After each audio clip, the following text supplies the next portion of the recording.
பொன்வானம் பன்னீர் தூவும் பகுதி 2. அடுத்த 10 நிமிடங்களில் இருவரும் வீட்டை விட்டு கிளம்பியிருக்க வீட்டில் தனியாக இருக்கிறது தான் கொடுமை. பாவம் ஆண்டி என்றால் உதயா. அது சரிதான், ஆனால் அவங்க நினச்சா எங்கே வேணால் போயிட்டு வர முடியாதா? வீட்டில் கார் தான் இல்லையா, டிரைவர் தான் இல்லையா? நான் தனியாக போக வேண்டி இருக்கும் இல்லையா? அப்பா ஒரு ஆளை கொண்டு வந்து விட வேண்டியது தான் என்ற விஜயமோகனை பார்த்தவள் புரியலை என்றாள். அவருக்கு மருமகளா, எனக்கு மனைவியாக. இது கரெக்டு. அதுதான் மாயாவும் உங்களுக்காக தயாராக இருக்கிறாளே. நீ சொல்கிறத பார்த்தா எனக்கு மாயாவை விட்டால் வேறு பொண்ணுங்களே கிடைக்க மாட்டாங்க மாதிரி இல்லை இருக்குது. அச்சச்சோ, நான் அப்படி சொல்ல வரல. எப்படி ஆனாலும் அவளை இழுத்து பேசுறது எனக்கு பிடிக்கல. சாரி. இதுக்கு எதுக்கு சாரியெல்லாம் என்றவன் பாதையில் கவனமாக காரை செலுத்த ஆரம்பித்திருக்க ஏதோ சொல்வதற்காக வாயை திறந்துவிட்டு பிறகு வேண்டாம் என்று திருப்பி கொண்டு விட்டாள். என்ன சொல்லு? எது எப்படியோ ஆண்டி இந்த அளவுக்கு ஆயிருக்காங்கன்னா அதுக்கு காரணம் கவலை தான். நீங்கள் சொல்கிற மாதிரி அதுக்கான தீர்வு வீட்டுக்கு உங்களுக்கு நீங்கள் கல்யாணம் பண்ணிக்கிறது தான். நீங்கள் உடனே செஞ்சிக்க கூடாதா கல்யாணம்? யோசிக்காமல் கேட்டு விட்டிருந்தாள். அதற்கு பிறகு தான் உனக்கு எதற்கு இந்த அதிக பிரசங்கித்தனமெல்லாம் என்று எதையாவது கேட்டு விடுவானோ என்று பயந்து போய்விட்டாள். ஆனால் அவனும் அதற்கு நேர்மாறாக கரும்பு தின்ன கூலி வேணுமா என்று கேட்டான். புரியாமல் தன்னை பார்த்தவளிடம் உடனே ஒரு பெண்ணுக்கு நான் எங்கே போவேன் சொல்லு, அப்புறம் ஏதாவது வத்தலையோ தொத்தலையோ நான் கல்யாணம் பண்ணிக்கிட்டா சரியா இருக்குமா? அப்படியே ஆகப்போகுது என்று நினைத்தவளால் அதை அப்படியே கேட்க முடியலை.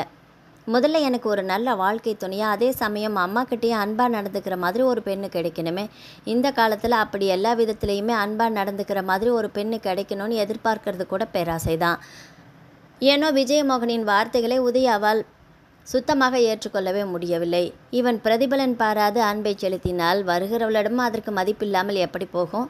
அதோடு இவனிடம்தான் ஒரு ஆணாக கம்பீரம், திறமை, பணம் என்று எல்லாமே இருக்கிறதே. நினைத்ததை உதயா அவனிடம் அப்படியே கேட்க ஆனால் அது எல்லாத்துக்கும் முன்னாடி அப்படி வர்றவளை எனக்கும் ரொம்ப பிடிச்சிருக்கணும் இல்லையா? அவள் இல்லாத வாழ்க்கையில் எனக்கு எதுவுமே இல்லைங்கிற மாதிரி நான் ஃபீல் பண்ணணும் என்றான் விஜயமோகன். அவனுடைய பெற்றவர்களைப் போல, அதாவது கணவனின் மறைவுக்கு பிறகும் தனக்கு உயிர் வாழவே பிடிக்கவில்லை என்று சொல்லும் அவனுடைய தாயைப் போல இருக்க வேண்டும் என்று எதிர்பார்க்கிறானோ. அதே சமயம் உதயாவைப் போலவே விஜயமோகனும் அதையே தான் எண்ணிக்கொண்டிருந்தான். அப்படி விஜயமோகன் விரும்பும் பெண்ணாக தன்னை எண்ணி பார்த்தால் உதயா ஏதோ இனம் புரியாத பரவசம் ஒன்று நாடி நரம்பெல்லாம் பாய்வதைப் போல தனக்குள் செழித்து போனாள். ஏனோ அவளை அறியாமலேயே 5 நிமிடங்களை மனதிற்குள் மிகவும் ரசித்தாள் ஆனால் அடுத்த வினாடியே நடப்புக்கு வந்திருந்தவளுக்கு அதற்கு பிறகுதான் அவளுடைய முட்டாள்தனமே புரிந்தது. எப்போதிருந்து இப்படியெல்லாம், அதாவது விஜயமோகன் சொன்னது போல பேராசைப்பட ஆரம்பித்தேன்? மனதில் ஒரு வலியுடன் நினைத்து கொண்டாள். எது எப்படியோ விஜயமோகனுக்கு மனைவியாக அந்த பெண் உண்மையிலேயே மிகவும் அதிர்ஷ்டம் செய்தவளாகத்தான் இருக்க வேண்டும். என்ன யோசனை என்றவனின் குரலில் மீண்டு நடப்பிற்கு வந்திருந்தாள் உதயா. ஒன்றுமில்லையே. அப்போ என்னவோ இருக்குது, சரி விடு என்றவன் ஆமாம், மேரேஜில் உன்னுடைய எக்ஸ்பெக்டேஷன் என்ன என்று கேட்டான். தெரியல. பட்டென்று உதயாவிடமிருந்து அப்படி ஒரு பதில் வரும் என்று விஜயமோகன் துளியும் எதிர்பார்க்கவில்லை. புரியலை. நான் அந்த மாதிரியான கற்பனைகள் எதையும் மனசுக்குள்ளே வளர்த்துக்கல. ஆச்சரியமாக இருக்குதே. இப்படியும், அதாவது உன்ன மாதிரி கூட ஒரு பொண்ணு இருக்க முடியுமா? இல்லை சும்மா சொல்கிறியா? உண்மையை தான் சொல்கிறேன். மனசோட அடி ஆழத்தில் எனக்கு ஒரு பிரகாசமான வாழ்க்கை காத்துட்ருக்கிற மாதிரியான ஒரு எண்ணம் எப்போவுமே இருக்குது, அவ்வளோதான். அதுக்கு மேலே உனக்கு வரப்போகிற வாழ்க்கை துணையை பற்றியெல்லாம் இது வரைக்கும் அப்படி பொய் சொல்லாத, மனசை தொட்டு சொல்லு. ஆமாம், என் மனதை புரிந்து கொண்டு என்னை கண்ணுக்குள் இமையாக வைத்து காப்பாற்றும் கம்பீரமான 6 அடி மனிதனுக்காகத்தான் நான் காத்து கொண்டிருக்கிறேன் என்று உதயாவால் எப்படி சொல்ல முடியும்? மனதில் இருப்பதை அப்படியே சொன்னால் தன்னை மனதிற்குள் வைத்து கொண்டு சொல்கிறாளோ என்று இவன் நினைக்கக்கூடும். என்ன பேசு, நான் என்ன சொல்லணும்னு நீங்கள் எதிர்பார்க்குறீங்க? உண்மையை. சில வினாடிகள் தயக்கத்துக்கு பிறகு தனது மனதில் இருப்பதை அப்படியே சொல்லிவிட்டாள் உதயா. அதற்கு பிறகு சில நிமிடங்கள் அங்கே மௌனம் நிலவியது. உதயா மனதிற்குள் நினைத்து பயந்தது போல அவள் தன்னை எண்ணித்தான் சொல்கிறாள் என்றெல்லாம் விஜயமோகன் ஒன்றும் நினைத்து கொண்டு விடவில்லை. ஆனால் தன்னை போலவே உதயாவும் எண்ணி இருக்கிறாளே என்று மனதிற்குள் ஆச்சரியப்பட்டு போனான். இத்தனை நாளும் தனது மனப்பெட்டகத்திற்குள் பூட்டி வைக்கப்பட்டு பாதுகாக்கப்பட்டு வரும் இனிமையே உருவான அந்த அழகிய பெண் இவள் இந்த உதயாதான் என்ற முடிவுக்கும் மனதிற்குள் சந்தோஷமாக வந்திருந்தான். அதை அவளிடம் சொல்லப் போகும் அந்த இனிய நாளை அந்த வினாடியிலிருந்தே எல்லையற்ற ஆவலுடன் எதிர்பார்க்கவும் தொடங்கிவிட்டான். விஜயமோகனின் மௌனத்தில் எங்கே அவன் தான் நினைத்தது போலவே தான் எண்ணிக்கொண்டு விட்டானோ என்று அதிர்ந்து போய்விட்டாள் உதயா.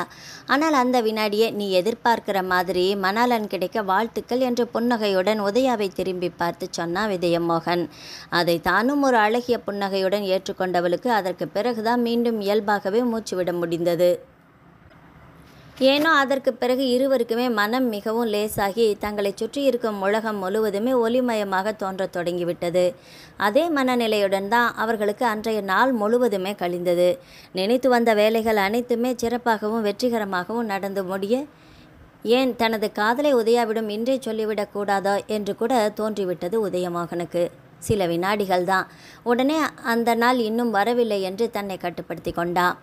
அனைத்து விதங்களிலுமே மிகவும் சிறப்பாக தனது மனதை கவர்ந்து விட்டிருந்த உதயாவை எப்பொழுதுமே தன் அருகிலேயே வைத்து கொள்ள வேண்டும், உடனே தன்னவளாக்கி கொள்ள வேண்டும் என்றெல்லாம் மிகவும் தீவிரமாக தோன்றத் தொடங்கிவிட்டது உதயமோகனுக்கு. உதயாவிற்கும் அதே போலத்தான்.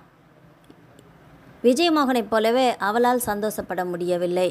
ஆனால் மாறாக கடவுளே, நான் ஏன் இப்படியாகி போனேன்? மனதிற்குள் மிகவும் கவலைப்படத் தொடங்கினாள்.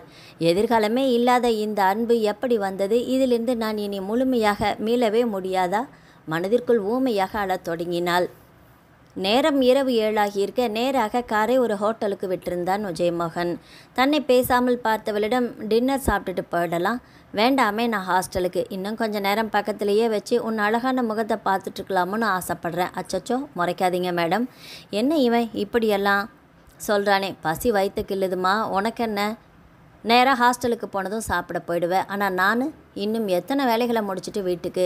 ஓகே விஜய், ஆர்டர் கொடுங்க, சாப்பிட்லாம். அட, பேரெல்லாம் திடீர்னு தடபுடலாக வருது. ஆமாம், பின்ன நீங்கள் தான் சார் மோரெல்லாம் டியூட்டி நேரத்துக்கு மட்டும்தான்னு சொன்னீங்க. அப்போ நான் என்ன சொன்னாலும் கேட்டுக்குவேன் இல்லையா? அதே நேரம் ஆர்டர் செய்திருந்த உணவும் வந்து விட்டிருக்க. ஒரு பிளேட்டை உதயாவிடம் நகர்த்தி கொடுத்து விட்டு மற்றொன்றை தான் எடுத்துக்கொண்டா. என்ன அப்படித்தானே? எனக்கு பிடிச்சதை மட்டும்தான் கேட்டுக்குவேன். அப்போ என்னை பேர் சொல்லி கூப்பிடுறது உனக்கு பிடிச்சிருக்குது. விஜயமோகனின் பார்வை தன்னை என்னவோ செய்ய மும்மரமாக சாப்பிடுவது போல குனிந்து கொண்டாள். என்ன சொல்கிறது? திடீரென்று அவன் தனது கையை பிடிப்பான் என்று உதயா கனவிலும் எதிர்பார்க்கவில்லை. நல்ல வேளையாக அந்த ஸ்பெஷல் ஏசி அறைக்குள் அவர்கள் மட்டும்தான் அமர்ந்திருந்தார்கள். கையை விடுங்க என்று மெல்லிய குரலில் உதயா சொல்ல, நீ பதில் சொல்கிற வரைக்கும் விடமாட்டேன். நல்ல வேளையாக அந்த ஸ்பெஷல் ஏசி அறைக்குள் அவர்கள் மட்டும்தான் அமர்ந்திருந்தார்கள். கையை விடுங்க என்று மெல்லிய குரலில் உதயா சொல்ல, நீ பதில் சொல்கிற வரைக்கும் விடமாட்டேன் என்று தனது பிடியை மேலும் சற்று இறுக்கி இருந்தா விஜயமோகன். நீங்கள் விடுற வரைக்கும் நான் சொல்ல மாட்டேன். சரிதான், நீயா நானா பார்த்துடலாம். கதவு திறக்கப்படும் ஓசை கேட்பது போலிருக்க தனது இடது கையை நீட்டி 1 நிமிஷம் என்று யாரையோ அழைத்தாள் உதயா. அப்பொழுது விஜயமோகன் தானும் திரும்பி பார்க்க அந்த இடைவெளியில் முழு பலத்தையும் கொடுத்து தனது கையை இழுத்து கொண்டு விட்டாள். என்ன தப்பிச்சுட்டு தான் நினைப்பா? காரில் எங்கூட தானே வந்தாகணும். சரி, அதுக்கு என்ன? இப்போவாது கையை பிடிச்சேன். அப்போ என்ன வேணும்னாலும் சொல்கிறவங்க எதையும் செய்யறதில்ல. வேண்டாம், என்னையும் எல்லார மாதிரியும் நினைக்கக்கூடாது. நீங்கள் மட்டும் அப்படி என்ன வித்தியாசமா? சரி, காருக்கு வா, எப்படின்னு காட்டுறேன். சரிதான், பார்க்கலாம். அதற்கு பிறகு சாப்பிட்டு முடித்து எழும் வரை இருவருமே சரிக்கு சரியாக பேசிக்கொண்டே இருந்தார்கள். ஏன் இருவருக்குமே அதுதான் பிடித்தும் இருந்தது போல. என்ன தைரியமாக கூட வர்ற என்று கேட்டவனிடம், ஏன் நான் என்ன உங்கள் கூட உங்கள் வீட்டுக்காக வர்றேன்? போகிற வழியில் அப்படியே ஹாஸ்டலில் இறங்கிக்கிறதுக்கு தான் வரேன். அவன் எதற்காக அப்படி கேட்கிறான் என்பது புரிந்தாலுமே வேண்டுமென்றே இடக்காக பதில் சொன்னாள் உதயா. நீ காரில் ஏறினதுக்கப்புறம் நான் எதுக்கு ஹாஸ்டலுக்கு போக போகிறேன்னா, பின்ன அப்படியே நேராக லாட்ஜுக்கு போய் அதற்குள் இருவரும் காரை அடைந்து உள்ளே ஏறி அமர்ந்திருக்க, சரி வாங்க அங்கேயே போகலாம் என்றாள் உதயா. என்ன இன்னைக்கு மேடம் ரொம்ப ஜாலி மூடில் இருப்பீங்க போல இருக்குது. ஏன் நீங்கள் மட்டும்தான் ஜாலி மூடில் இருப்பீங்களா? தன்னை பார்ப்பவனின் கண்களில் என்ன இருக்கிறது? அந்த வினாடியே அவனுடைய கை மீண்டும் தனது கையை பிடித்திருக்க அவள் அறியாமலேயே உடல் விதிர்த்து போனாள் உதயா. கையை எடுங்க. எடுக்க முடியாது. முதல்ல கையை. சொல்கிறவங்க செயலில் இறங்க மாட்டாங்கன்னு சொன்னவங்க என்னவோ சொன்னீங்க. அதே நேரம் அவன் தனது மற்றொரு கையையும் பிடித்திருக்க வேண்டாம் என்று எச்சரிப்பது போல சொன்னாள். என்ன வேண்டாம்? திடீரென்று உதயாவின் கண்கள் கலங்கி விட்டிருக்க, என்னாச்சு என்றவன் தனது கைகளை எடுத்துக்கொண்டான். இவதானே நம்ம இஷ்டத்துக்கு யூஸ் பண்ணிக்கலான்னு முடிவு பண்ணிட்டீங்க இல்லையா? இஷ்டத்துக்குன்னா உங்கள் ஆசையை நான் நிறைவேற்றி வைக்கிறேன், வாங்க லாட்ஜுக்கு போக. திடீரென்று அவன் அவ்வளவு வேகமாக காரை ஸ்டார்ட் செய்வான் என்று உதயா துளியுமே எதிர்பார்க்கவில்லை. எங்குமே நிற்காமல் நேராக அவன் வந்து சேர்ந்த இடம் உதயாவின் ஹாஸ்டல் தான். சுத்தமாக உணர்ச்சி துடைக்கப்பட்டிருந்த அவனுடைய முகத்தை பார்க்க ஏனோ அவளுக்கு ஒரு மாதிரியானது. அவள் இறங்குவதற்காக காத்திருப்பது தெரிந்தது. நான் மேலே பேச முடியாமல் தன்னை தயக்கத்துடன் பார்த்தவளை ஒரு விரக்தி கலந்த புன்னகையுடன் பார்த்தான். கேவலம் உடம்புக்காக என்னை நீ அவ்வளோ சீப்பாக நினச்சிட்ருக்கிறல்ல? இல்லை, இறங்கிக்கோ, நான் கிளம்பணும். ப்ளீஸ், நான் சொல்கிறத கொஞ்சம் கேளுங்களேன். அவனுடைய மௌனத்தையே சம்மதமாக ஏற்று மேலே தொடர்ந்தாள். நான் இந்த மாதிரியெல்லாம் யார்கிட்டேயும் பேசி பழகினதில்லை. நீங்கள் சர்வசாதாரணமாக பேசி, ஆனால் அதையெல்லாம் எப்படி எடுத்துக்கிறதுன்னு தெரியாமல் நான் படுற கஷ்டம். நானும் எல்லா உணர்வுகளும் கலந்த ஒரு சராசரி பொண்ணு தானே விஜய்.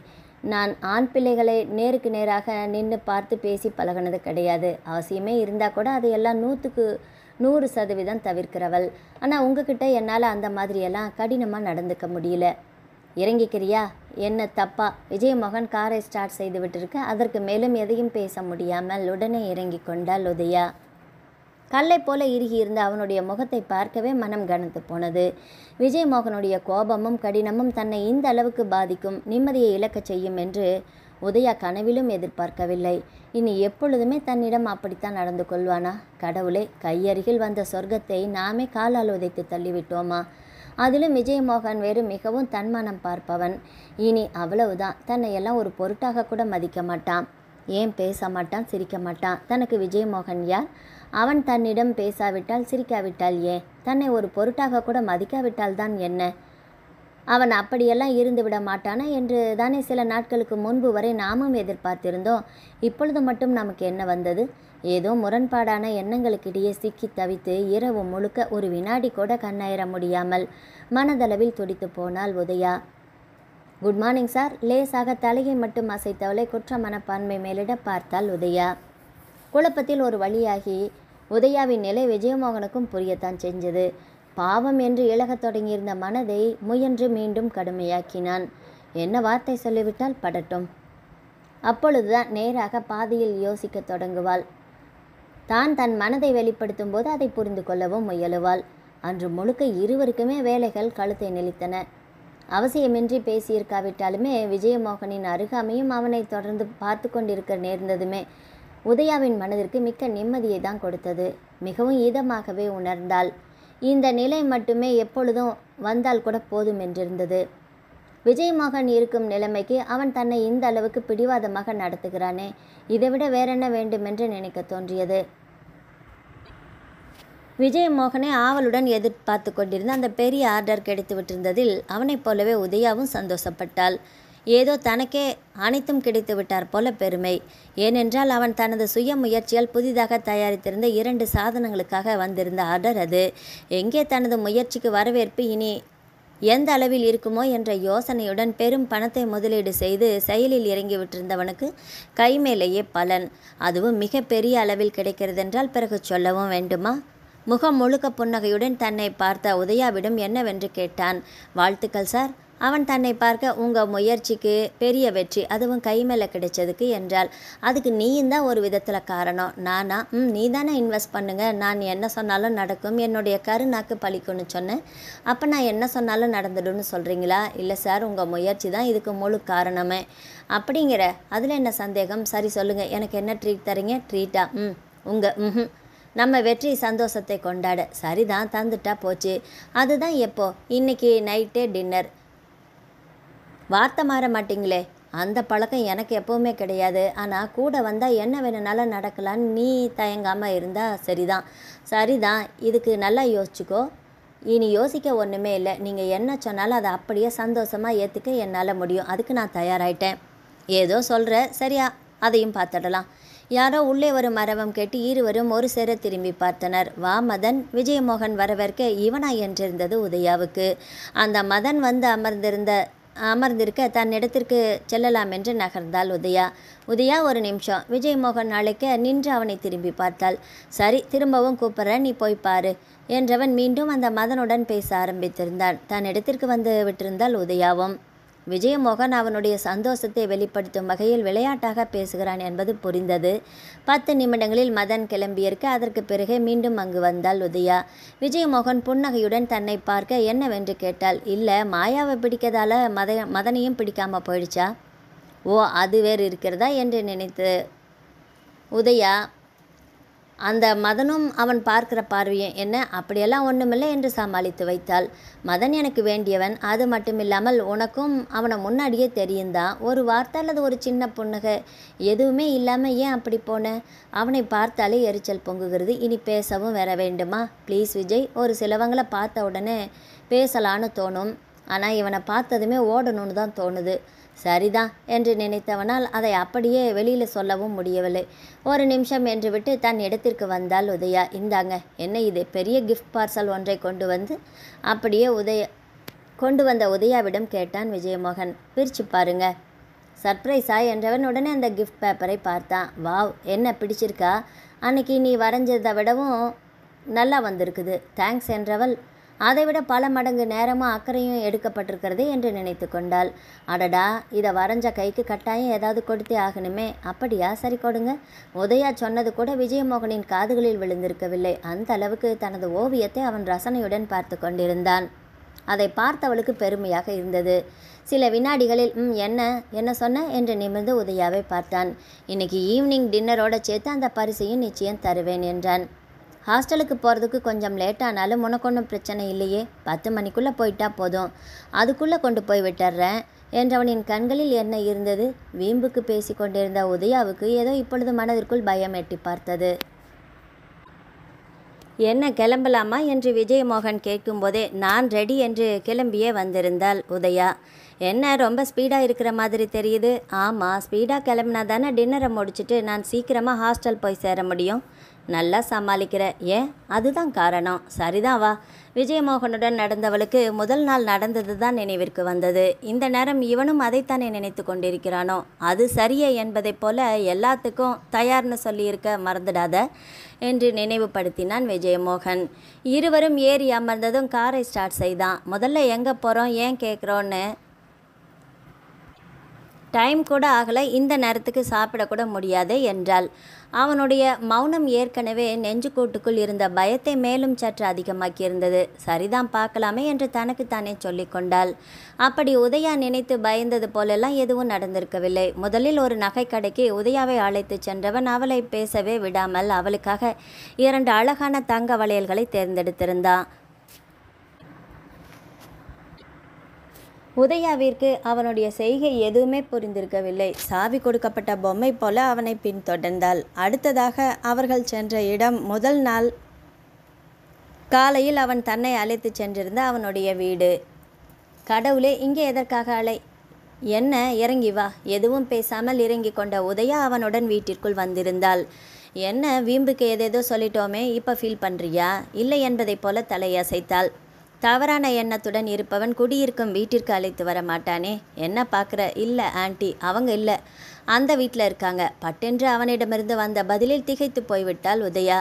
என்ன பயமாயிருக்கா? விஜயமோகனின் பார்வையிலும் கேள்வியிலும் முழுமையாக நடப்புக்கு வந்தவள் நான் எதுக்காக பயப்படணும் என்று கேட்டாள்.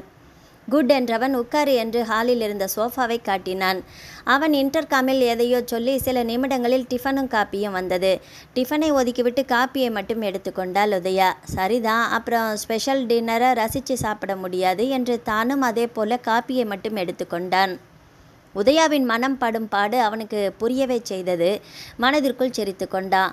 காப்பி குடித்து முடித்ததும் சரி வா என்று அழைத்த விஜயமோகனை நிமிர்ந்து பார்த்தாள். ஆனால் அதற்குள் அவன் வீட்டிற்குள்ளேயே இருந்த அந்த மாடிப்படிகளில் ஏற ஆரம்பித்திருக்க தயக்கத்துடன் தானும் அவனை பின்தொடர்ந்தாள். கீழே இருப்பதை விடவும் கூட மேலே இருந்த ஹால் இன்னும் அழகாக வடிவமைக்கப்பட்டிருப்பதை கண்டாள். அதெல்லாம் உதயாவின் கண்களை தாண்டி கருத்தினுள் நுழைந்திருக்கவில்லை. என்ன நின்னுட்ட? வா என்றவன் மேலும் பின்தொடர்ந்தாள். அவனுடன் உள்ளே இருக்கும் அந்த அறைக்குள் வந்தாள். ஹாலில் இருந்த பல அறைகளை தாண்டிய அந்த அறைக்கு வந்திருப்பதை உணர்ந்தாள். அடுத்ததாக இருப்பது அவனுடைய படுக்கை அறை என்பது புரிந்தது. அங்கிருந்த ஒரு சோஃபாவை காட்டி அமரச் சொன்னவன் தானும் அதே சோஃபாவில் அமர்ந்தான். உங்ககிட்ட கொஞ்சம் பேசணும் உதயா. நேரடியாக விஷயத்துக்கு வந்தான் விஜயமோகன்.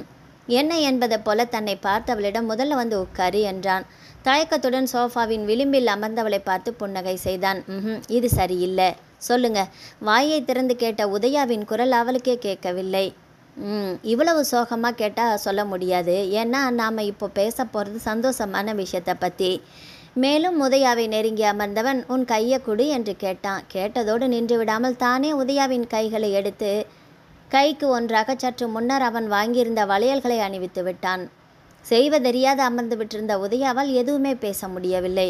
அவளுடைய குழப்பமான முகபாவனையை பார்த்தவன் என்னம்மா என்று கேட்டான். இதெல்லாம் என்ன விஜய்? தனது கைகளை சுட்டி காட்டி கேட்ட உதயா, என்னடா என்னோட கிஃப்ட் என்றான் விஜயமோகன். அதுதான் எதுக்குன்னு கேட்குறேன். என்ன அவளுக்கு, என் இனிய எதிர்கால வாழ்க்கை துணைக்கு நான் கொடுக்குற ஒரு சின்ன அன்பு சின்னம். வாழ்க்கை துணையா? விஜய், என்னம்மா நீங்கள் ஒன்றும் விளையாடலையே? இல்லைடா, நான் மனசார உணர்ந்து உண்மையைத்தான் சொல்கிறேன். என்னம்மா? விஜயமோகன் திடீரென்று இப்படி சொல்வான் என்று துளியும் எதிர்பார்க்காத உதயா குழப்பத்துடன் அப்படியே சிலை போல அமர்ந்து விட்டாள்.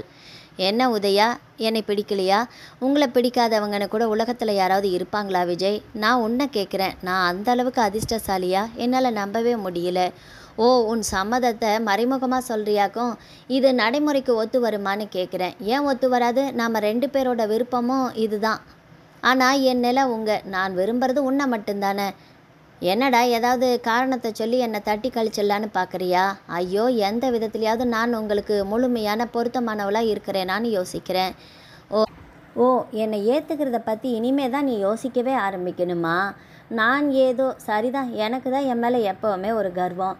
உணர்ந்து சொன்ன விஜயமோகனின் வார்த்தைகள் தனது நெஞ்சையே அறுப்பதைப் போலிருக்க அந்த வழியில் துடித்து போனாள் உதயா.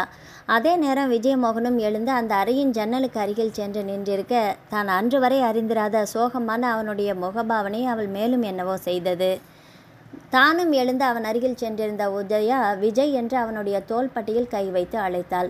நான் ஒரு முட்டாள், என்ன மாதிரியே வேண்டாம் விஜய், ப்ளீஸ் என்னை பாருங்களே என்று அவனுக்கு முன்பாகவே போய் நின்றிருந்தாள் உதயா. ஆனால் விஜயமோகனிடம் எந்த அசைவும் இருக்கவில்லை. அவன் தன் பாட்டுக்கு ஜன்னலுக்கு வெளியே வெகு தொலைவில் இருந்த எதையோ இலக்கற்று வெறித்து பார்த்து கொண்டிருப்பது தெரிந்தது. விஜய் என்று அவனுடைய முகத்தை தனது 2 கைகளிலும் ஏந்தி கொண்டவள், உங்கள் மேலே நான் எந்த அளவுக்கு அன்பு வச்சிருக்கேன்னு எனக்கு மட்டும்தான் தெரியும். ஆமாம் விஜய், ஒரு வேளை அதை நீங்கள் ஏற்றுக்கலைன்னா அதுக்கப்புறம் இந்த உலகத்தில் எனக்குன்னு எதுவுமே இல்லாமல் போயிடுமோன்னு மனசுக்குள்ளே ஒவ்வொரு நாளும் நான் படுற அந்த வேதனை, கடவுளே, தகுதிக்கு மீறி ஆசைப்பட வச்சு என்னை ஏன் இப்படியெல்லாம் வதைக்கிறேன்னு நான் அழுது. அதற்கு மேல் விஜயமோகன் அவளை பேச விட்டிருக்கவில்லை. அவளை தன்னருகில் இழுத்து உதயா என்று அவளுடைய கண்களை ஊடுருவி பார்த்தான். சத்தியம்டா, உனக்காக என் உடம்புல இருக்கிற ஒவ்வொரு அணுவும் என்றவளை அதற்கு மேல் பேச விடாமல் வெறி கொண்டவன் போல இழுத்து தனது மார்போடு அணைத்து கொண்டான். அதே நேரம் சுத்தமாக தன் வசம் எழுந்து விட்டிருந்த உதயாவும் அழுகையுடன் அவனை இறுக அணைத்து அவனுடைய மார்பில் முகம் புதைத்து கொண்டாள். எவ்வளவு நேரம் அப்படி சென்றிருந்ததோ. மனமே இல்லாமல் விஜயமோகன் தனது அணைப்பை லேசாக தளர்த்த விஜய் என்ற முன்னுகளுடன் மேலும் அவனது கழுத்தை கட்டி கொண்டாள் உதயா. என்ன உதயா என்று அவனும் எல்லையற்ற ஆறுதலுடன் அவளது முகத்தை நோக்கி குனிய, மேலும் எவ்வளவு நேரம் அப்படி சென்றதோ. அதற்கு பிறகு வெகு நேரம் கழித்து இருவரும் நடப்புக்கு வந்தார்கள். தனது பிடியை விட்டதுமே நிற்க முடியாமல் தள்ளாடியவளை மீண்டும் தனது கைகளில் ஏந்தி கொண்டான். அப்படியே அழைத்து வந்து சோஃபாவில் தன் அருகில் அமர்த்தி கொண்டவனை ஆனந்த கண்ணீரில் உதடு துடிக்க பார்த்தாள். என்னடா, என்ன நீங்கள்? என்னால் நம்பவே முடியல. ப்ளீஸ்டா, என்னை கொல்லாத. இனிமேலும் உன்னை தள்ளி நிறுத்தி வச்சிட்ருக்க என்னால் முடியாது. சொல்லு, எப்போ உன்னை பொண்ணு கேட்டு உங்கள் வீட்டுக்கு வரட்டும்? உதயாவின் பார்வையில் அவன் மீண்டும் நெருங்க வெட்கத்துடன் அவனை தள்ளிவிட்டாள். சரிதான், தள்ளிவிட முடியாத நிலையில் நிறுத்தி அப்புறம் நெருங்குறேன். அதுக்கப்புறம் உன்னால் என்ன பண்ண முடியும்னு பார்க்குறேன். எனக்கு என்னவோ எல்லாமே நம்ப முடியுமான்னு ரொம்ப பயமா. வேணும்னா ஒன்று செய்யலாமா என்றவனை என்ன என்பது போல பார்த்தாள். பேசாமல் நாளைக்கு காலையிலேயே 2 பேரும் போய் ரிஜிஸ்டர் மேரேஜ் பண்ணிக்கலாம். என்ன பார்க்குற? உண்மையைத்தான் சொல்கிறேன். எவ்வளோ சீக்கிரம் முடியுமோ அவ்வளோ சீக்கிரம் உன்னை என்னவளாக்கிக்க துடிக்கிறேன். அதைவிட பெரிய பாக்கியம் எனக்கும் இந்த உலகத்தில் வேற என்ன இருக்க முடியும் விஜய்? ஆனாலும் உங்கள் கல்யாணத்தை எந்த அளவுக்கு ஆவலாக எல்லாரும் நம்ம கல்யாணத்தைன்னு சொல்லு. ஆஹா, கேட்கவே எவ்வளவு ஆனந்தமாக இருக்குது. என்னடா என்று மேலும் நெருங்கியவனிடமிருந்து வெட்கத்துடன் எழுந்து ஓடியே விட்டாள் உதயா. இனம் புரியாத பரவசம் ஒன்று உலகமெங்கும் உள்ளமெங்கும் ஊற்றாக பாய ஹாலில் இருக்கும் அந்த சோஃபாவில் வந்து அமர்ந்து தன்னை சமன்படுத்தி கொள்ள முயன்றாள். தொடர்ந்த சில வினாடிகளில் ஹாலுக்கு வந்தவன் வெட்கத்தில் சூடாக சிவந்து விட்டிருந்த முகத்துடன் நிமிர்ந்து பார்த்தாள் அவனை. உதயா என்ற அழுத்தமான காலடிகளுடன் தன்னை மீண்டும் நெருங்கியவனை நெஞ்சு படபடக்க பார்த்தபடி செய்வதறியாது எழுந்து நின்று விட்டாள். அதற்குள் மிக அருகில் வந்த கண்கள் சொக்க அவளது முகத்தை தனது கைகளில் ஏந்தியிருந்தவன் மீண்டும் அவளை விடுவித்த போது வெகு நேரமாகிவிட்டது. தனது அணைப்பிலிருந்து விடுவிக்கப்பட்டதும் உடல் நடுங்க பார்த்தவளிடம், இனி ரொம்ப நாளைக்கு முடியாதுமா, கூடிய சீக்கிரமே உங்கள் வீட்டில் வந்து பேசுகிறேன் என்றான். விடுதிக்கு வந்து சேர்ந்திருந்த பிறகும் கூட விஜயமோகன் இன்னும் தன்னருகில் இருப்பதைப் போலவே உணர்ந்து முகம் சிவந்து போய் கொண்டிருந்தாள் உதயா. நல்ல வேளையாக வாணிஸ்ரீ அறையில் இல்லாதது அவளுக்கு மிகவும் வசதியாக போயிற்று. விஜயமோகனுடனான இன்ப கற்பனையில் தடையின்றி ஆழ்ந்திருக்க முடிந்தது. அவன் சொல்வதை வைத்து பார்த்தால் தன்னை பெண் கேட்டு உடன் வீட்டிற்கு வந்து விடுவான் போல இருந்தது. அதுவும் இப்பொழுது காரிலிருந்து இறங்கும்போது வெட்கத்தில் சூடாகி விட்டிருந்த முகத்தை தனது கைகளால் மறைத்து கொண்டு விட்டாள் உதயா. இவ்வளவு அன்பையும் இத்தனை நாள் எங்கே மறைத்து வைத்து கொண்டிருந்தான்? திடீரென்று தனது மொபைல் ஒலிக்க கனவிலிருந்து விடுபட்டது போல நடப்பிற்கு வந்தாள்.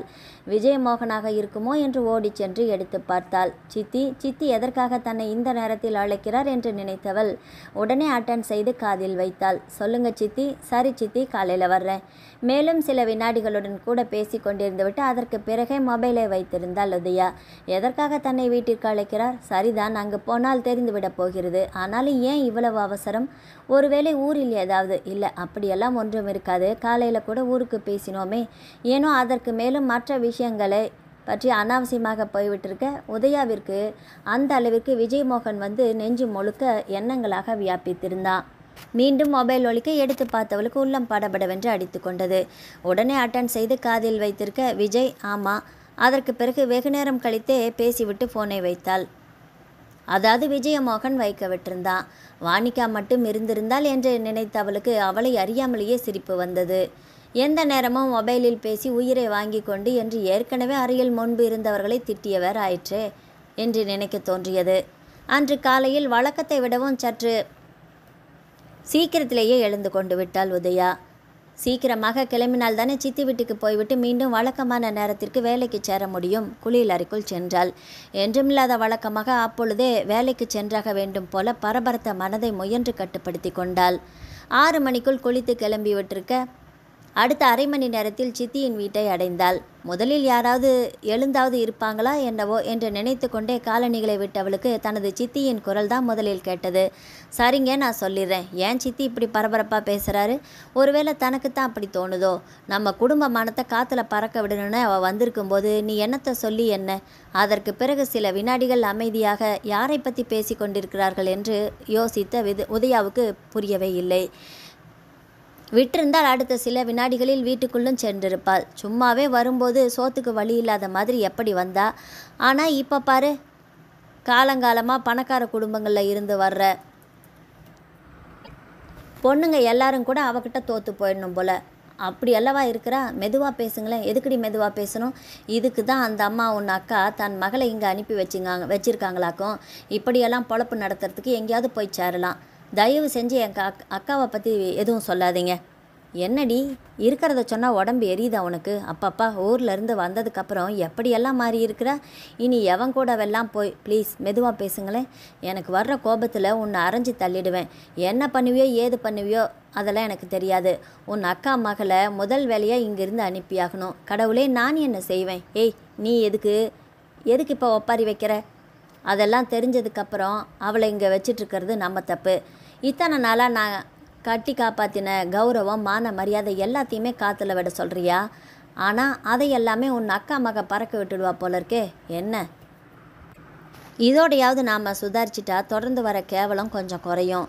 ஒன்று இவளை நீ அனுப்பு, இல்லைன்னா ஊரில் இருக்கிற உன் அக்காவை கூப்பிட்டு அந்த அம்மா தன் மகளை வளர்த்து வச்சுருக்கிற லட்சணத்தை பற்றி நாக்க பிடுங்குற மாதிரி நானே கேள்வி கேட்க வேண்டியிருக்கும். ஐயோ வேண்டாமே, நான் உதயாவை அனுப்பி. உன் அக்காவும் இப்படி தான் தப்பான வழியில் போய் தன் பொண்ணுங்களை வளர்த்துருப்பா போல. அதனால தான் அந்த அம்மா பொண்ணுங்களுக்கும் அதே புத்தி. கணவனின் வார்த்தைகளை கேட்டு துடித்து போய்விட்டிருந்த வனஜா ஐயோ போதுமே என்று தன் காதுகளை பொத்தி கொண்டாள்.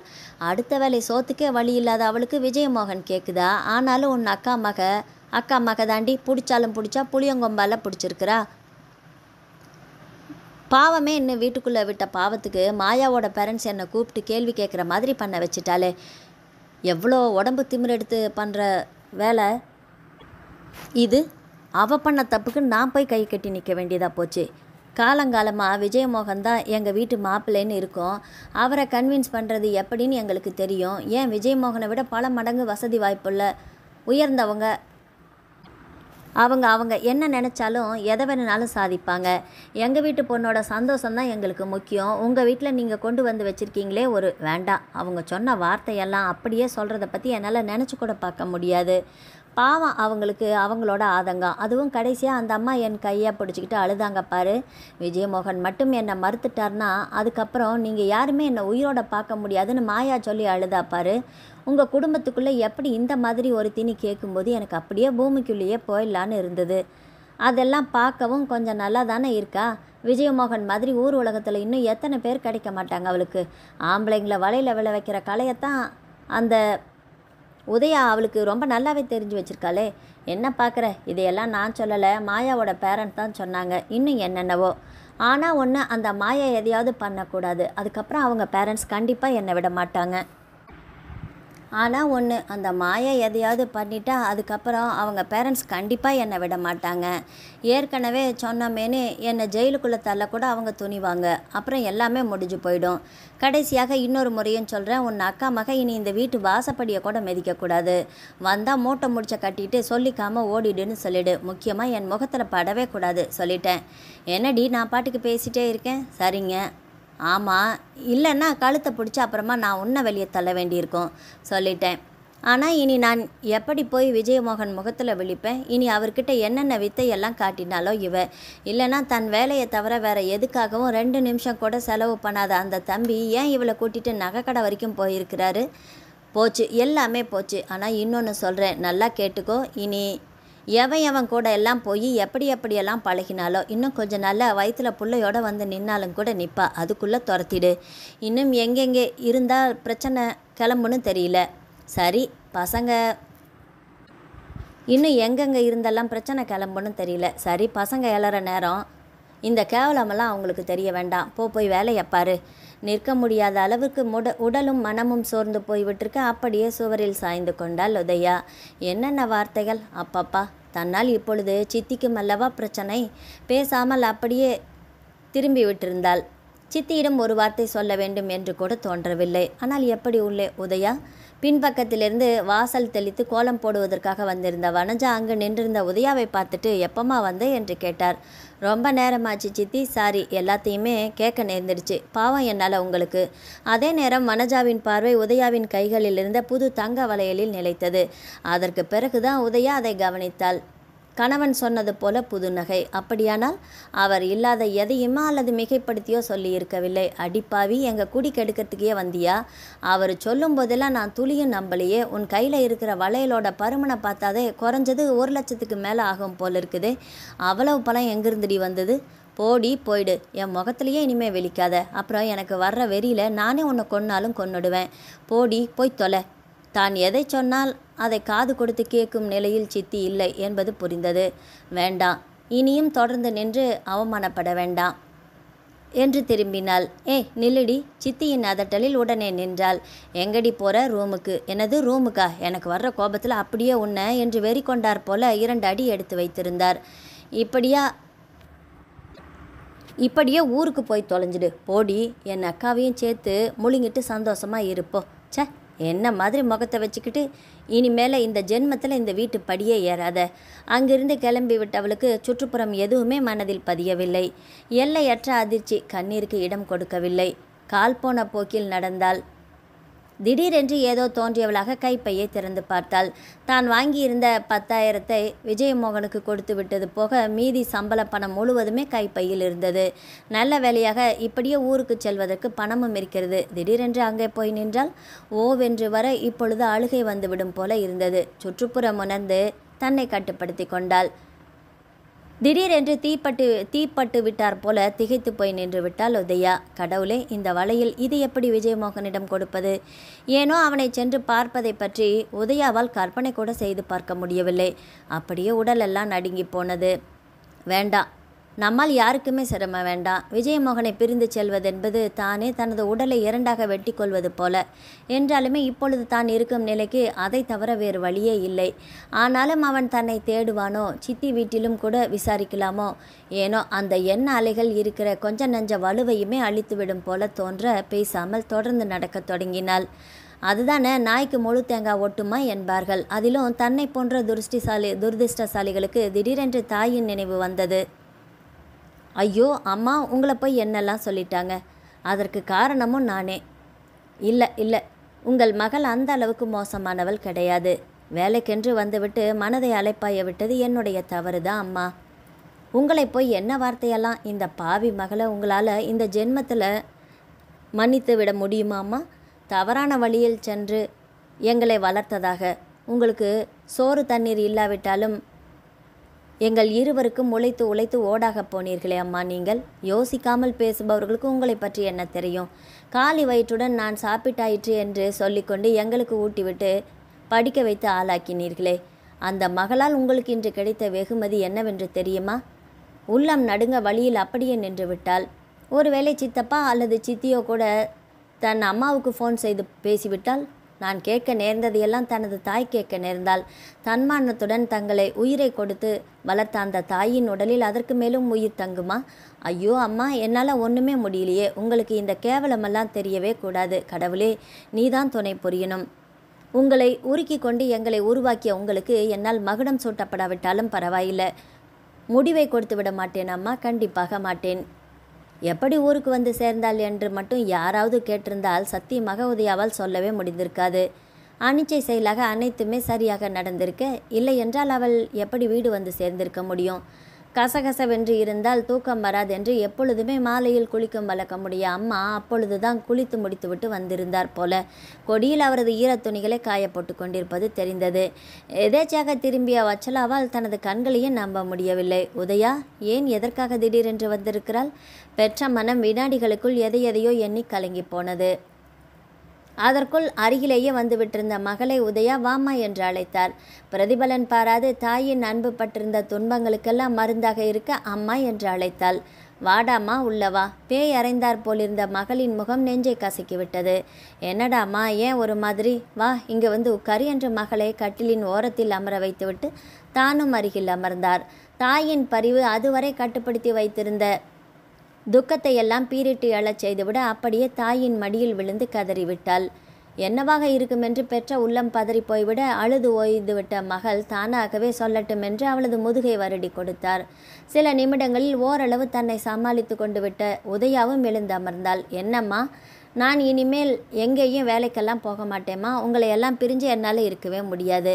இனிமேல் எப்போவுமே நான் உங்கள் கூடவே இருந்துக்கிறேன். சரிதான் விடு. ஆமாம், கடைசியாக எப்போ சாப்பிட்ட? நினைவு வரலை. முதல்ல ஏதாவது குடி, இதோ வர்றேன் என்று வச்சலா எழுந்து சென்றிருக்க பிரமை பிடித்தார் போல அப்படியே அமர்ந்து விட்டாள். மகளின் நிலை, கடவுளே, வயது பெண்ணை தனியாக வேலைக்கு அனுப்பியது தவறோ என்று தாயின் மனம் கலங்கியது. இந்தாம்மா ஹார்லிக்ஸ் குடி. வேண்டாமா உதயா. அப்புறம் கோபம் வந்து தாயின் அதட்டலில் ஹார்லிக்ஸ் டம்ளரை வாங்கி கொள்வதற்காக தன்னை அறியாமலேயே கையை நீட்டினாள். குடித்து முடித்ததும் தாய் சொன்னது போலவே சென்று சுடுநீரில் குளித்துவிட்டு வந்தாள். சிறிது நேரத்தில் வீடு வந்து சேர்ந்த வித்யாவுக்கு தனது அக்காவை அங்கு கண்டதில் மிகவும் ஆச்சரியம். அக்கா என்று அருகில் சென்றாள். வா வித்யா, என்னக்கா இது திடீர்னு? ஆமாம், வேலை பிடிக்கல, வந்துட்டேன். அப்படி சொன்ன தனது அக்காவை அவள் அதிர்ச்சியுடன் நிமிர்ந்து பார்க்க, வித்யா வந்துட்டியாம்மா? சரி, 2 பேரும் பேசிட்டு இருங்க, நான் கோயில் வரைக்கும் போயிட்டு வந்துடுறேன் என்று கூடையுடன் நகர்ந்தார். இதனை இப்படி சொல்கிறாள் என்று வித்யாவின் மனம் பதைத்தது. சரிக்கா, அதையெல்லாம் அப்புறமா பார்க்கலாம், முதல்ல சாப்பிட்டியா? உதயா இல்லை என்பது போல தலையாட்ட, சரி உட்காந்துரு, நான் போய் தோசைக்கு கல் வைக்கிறேன் என்று நகர்ந்தாள் வித்யா. ஏதேதோ எண்ணங்கள் அலைமோத அப்படியே உட்கார்ந்து விட்டாள் உதயா. தனது சித்தப்பா பேசிய வார்த்தை எல்லாமே அப்படியே கத்தி கொண்டு நெஞ்சிலேயே கீறினார் போல ரணமாக வலியை ஏற்படுத்தியது. கண்ணோரம் சூடாவது தெரிய உதட்டை கடித்து அழுகையை கட்டுப்படுத்தி கொண்டாள். இப்பொழுது வேண்டாம் மனமே, சற்று பொறு என்று தனக்குத்தானே சொல்லிக்கொண்டாள். ஆனாலும் என்ன முயன்றும் துளி கூட மனம் ஆற முடியவில்லை. செருப்பால் அடித்து துரத்தி விட்டிருந்தால் கூட அந்த அளவுக்கு வலிக்குமா என்று தெரியல. அப்பப்பா, என்னெல்லாம் சொல்லிட்டாங்க. தன்னை போய் திடீரென்று நினைவு வந்தவளாக தனது ஹேண்ட்பேக்கை எடுத்து பார்த்தவள் வளையல்களும் மொபைல் ஃபோனும் உள்ளே பத்திரமாக இருப்பதை கண்டாள். ஏதோ தோன்ற ஹேண்ட்பேக்கை கொண்டு போய் உள்ளறையில் இருந்த பீரோவில் தனது துணிகளுக்கு இடையே வைத்துவிட்டு வந்தாள். மொபைல் ஃபோன் ஆஃப் செய்யப்பட்டிருந்ததை மனம் கணக்க நினைத்து பார்த்தாள். விஜயமோகன் அழைத்திருப்பானோ? சரிதான், இனிமே அவனுக்கும் நமக்கு என்ன இருக்குது? ஏனோ கட்டுப்படுத்தி கொள்ளவே முடியாத அளவிற்கு அழுகை வந்து விட்டிருக்க குளியலறைக்கு சென்று கதவை தாளிட்டு கொண்டு கதறி தீர்த்தாள். சில நிமிடங்களில் தன்னை ஓரளவு சமாளித்து கொண்டு அவள் வெளியே வரவும், வாக்கா சாப்பிட்லாம் என்று தங்கையை அழைக்கவும் சரியாக இருந்தது. என்னக்கா? ஒன்றுமில்லை, அம்மா வரட்டுமே வித்யா, அப்புறம் சேர்ந்து சாப்பிட்லாம். அம்மா எங்கே மருந்து ஏதோ சொல்ல வந்தவளுக்கு பிறகு தன்னை கட்டுப்படுத்தி கொண்டு தங்கையை பார்த்தார். என்ன மருந்தா? அம்மாவுக்கு உடம்பு என்ன? ஒன்றும் இல்லைக்கா, லேசாக முதுகு வலி, வேற ஒன்றும் இல்லை. ஒரு 7-8 வருஷத்துக்கு முன்னாடி வந்ததில்ல, அதே மாதிரி. எப்போ இருந்து? 2 வாரமா. அந்த வலியோடு தான் சென்னைக்கு வந்தாங்களா? ஆமாக்கா, லேசாக தான், பரவாயில்லைன்னு வந்துட்டாங்க. அதுக்கப்புறம் அங்கே வந்ததுக்கப்புறமா தாங்க முடியாமல் ரொம்பவும் துடிச்சு போயிட்டாங்க. டாக்டர் என்ன சொல்கிறாங்க? டவுனில் போய் பெரிய டாக்டர் தான் போன வாரம் பார்த்துட்டு வந்தோம்க்கா. அவங்க 30 வருஷத்துக்கு மேலே உட்காந்தே தைச்சிட்டு இருந்தது காரணம்னு சொல்கிறாங்க. நல்ல சத்தான ஆகாரம் எடுத்திருந்தா அந்த அளவுக்கு வந்திருக்காதுன்னு சொன்னாங்க.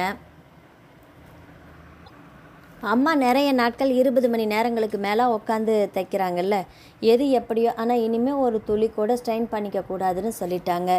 என்னக்கா இப்போ வலி எப்படி இருக்குது?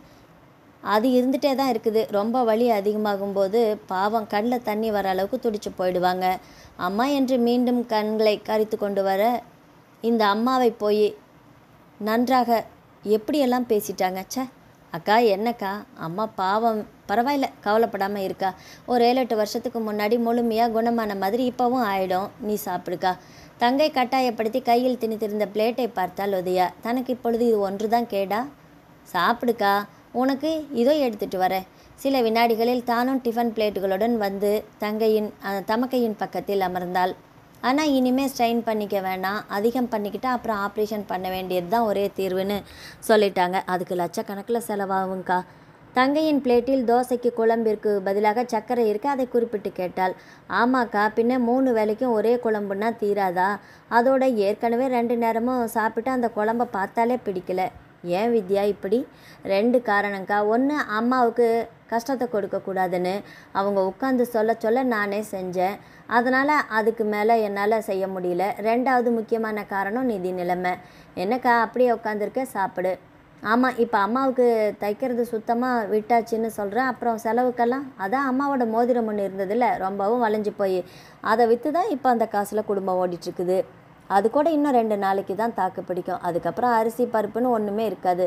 ஐயோ சாரிக்கா, பாவம், நீ சாப்பிட உட்காந்தம்போது இதெல்லாம் பசிக்கல வித்யா என்றவளை கட்டாயப்படுத்தி சாப்பிட வைத்தாள் வித்யா. அது சரி, பல நாள் சாப்பிடாத மாதிரி பார்க்கவே எப்படியோ இருக்கிறியே. வீட்டில் யார்? அக்கா என்று யாரோ அழைக்க பெண்கள் இருவரும் திரும்பி பார்த்தனர். அட உதயாவா, வாங்க, அப்புறம் எப்படி இருக்கிறீங்க? எனக்கு என்னம்மா, எப்போவுமே பிச்சைக்கார பொழப்பு தான். சரி, அம்மா இருக்காங்களா, பார்த்துட்டு போகலான்னு வந்தேன். வாங்க உட்காருங்க என்று உதயா சொல்லி கொண்டிருக்கும் போதே அம்மா கோவிலுக்கு போயிருக்காங்க என்றாள் வித்யா. சரி, அப்போ வட்டி பணத்துக்கு காலையில் வர்றேன், அம்மா கிட்ட சொல்லிடுங்க என்று நகரப்போன பெண்மணியை அழைத்தாள்.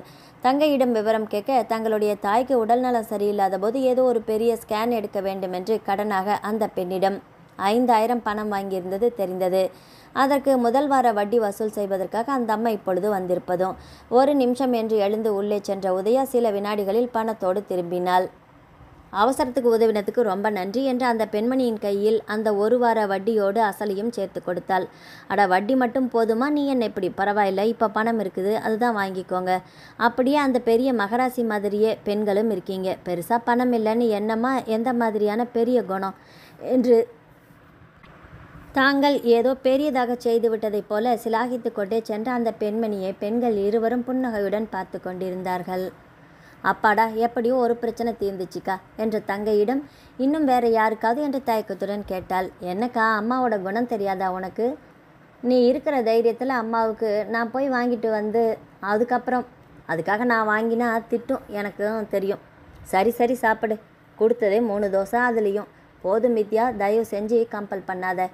சிறிது நேரத்தில் வீட்டிற்கு வந்த தாயிடம் இப்போ வலி எப்படி இருக்குமா என்று அக்கறையுடன் கேட்டாள்.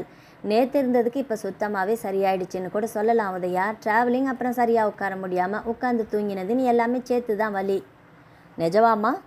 ஆமாம்மா. அப்புறம் சாப்பிட்டீங்களா? உங்கள் பெரிய மகளுக்கு 2 தோசைக்கு மேலே இறங்கலை. ஏன்னா அவங்கெல்லாம் இப்போ பெரியவங்க ஆயிட்டாங்கல்ல. சற்றும் சூழ்நிலைக்கு ஒத்து வராத வித்யாவின் கேலியில் பெயருக்கு சிரித்து வைக்கக்கூட உதயாவால் முடியவில்லை. சரிம்மா, நீ போய் படுத்துக்கோ போ என்று சொல்ல, ஆமாக்கா, பாவம் டயர்டாக தெரியறல, போ என்று வித்யாவும் சொன்னாள். உள்ளே இருக்கும் தான் எப்பொழுதும் தூங்கும் ஒற்றை கட்டிலில் படுக்கையை உதறிவிட்டு படுத்து கொண்டாள் உதயா. தங்கை எப்பொழுதுமே தனது தாயோடு கூட தரையில் படுத்துக்கொள்வது வழக்கம். அதோடு உதயாவுக்கு தான் எப்பொழுதுமே தனி படுக்கை, மெத்தை, அனைத்திலும் முக்கியமாக அமைதியான இருட்டு என்று தூங்குவதற்கு அனைத்து சூழலும் இருந்தாக வேண்டும். மற்ற இருவருக்குமே அப்படி இல்லை. அது வித்யாவை பற்றியோ கேட்கவே வேண்டியதில்லை. வெறும் தரையில் கூட அப்படியே படுத்து விடுவாள். தூங்குவதிலும் அப்படித்தான். இடியே விழுந்தாலும் கூட அசைந்து கொடுக்க மாட்டாள். படுக்கையில் விழுந்தவளுக்கு மீண்டும் ஓ என்று கதறி அழ வேண்டும் போல இருந்தது. இந்த நேரம் விஜயமோகன் என்ன செய்து கொண்டிருப்பான்? தான் சொல்லாமல் வந்து விட்டதற்காக அவன் தன்னைத்தானே தவறாக எண்ணிக்கொண்டிருப்பான். சரிதான், எண்ணிக்கொள்ளட்டுமே. ஒட்டுமொத்தமாக பிரிந்து விடுவதற்கு இது தொடக்கமாக இருக்கட்டும். ஆனால் அவனை அப்படி தன்னால் பிரிந்து விட முடியுமா? அதற்கு பிறகு தனக்கு வாழ்க்கையில் என்ன இருக்கிறது? அதுவும் அன்று ஒரு முறை விஜயமோகன் சொன்னதுதான் அப்பொழுது நினைவிற்கு வந்தது.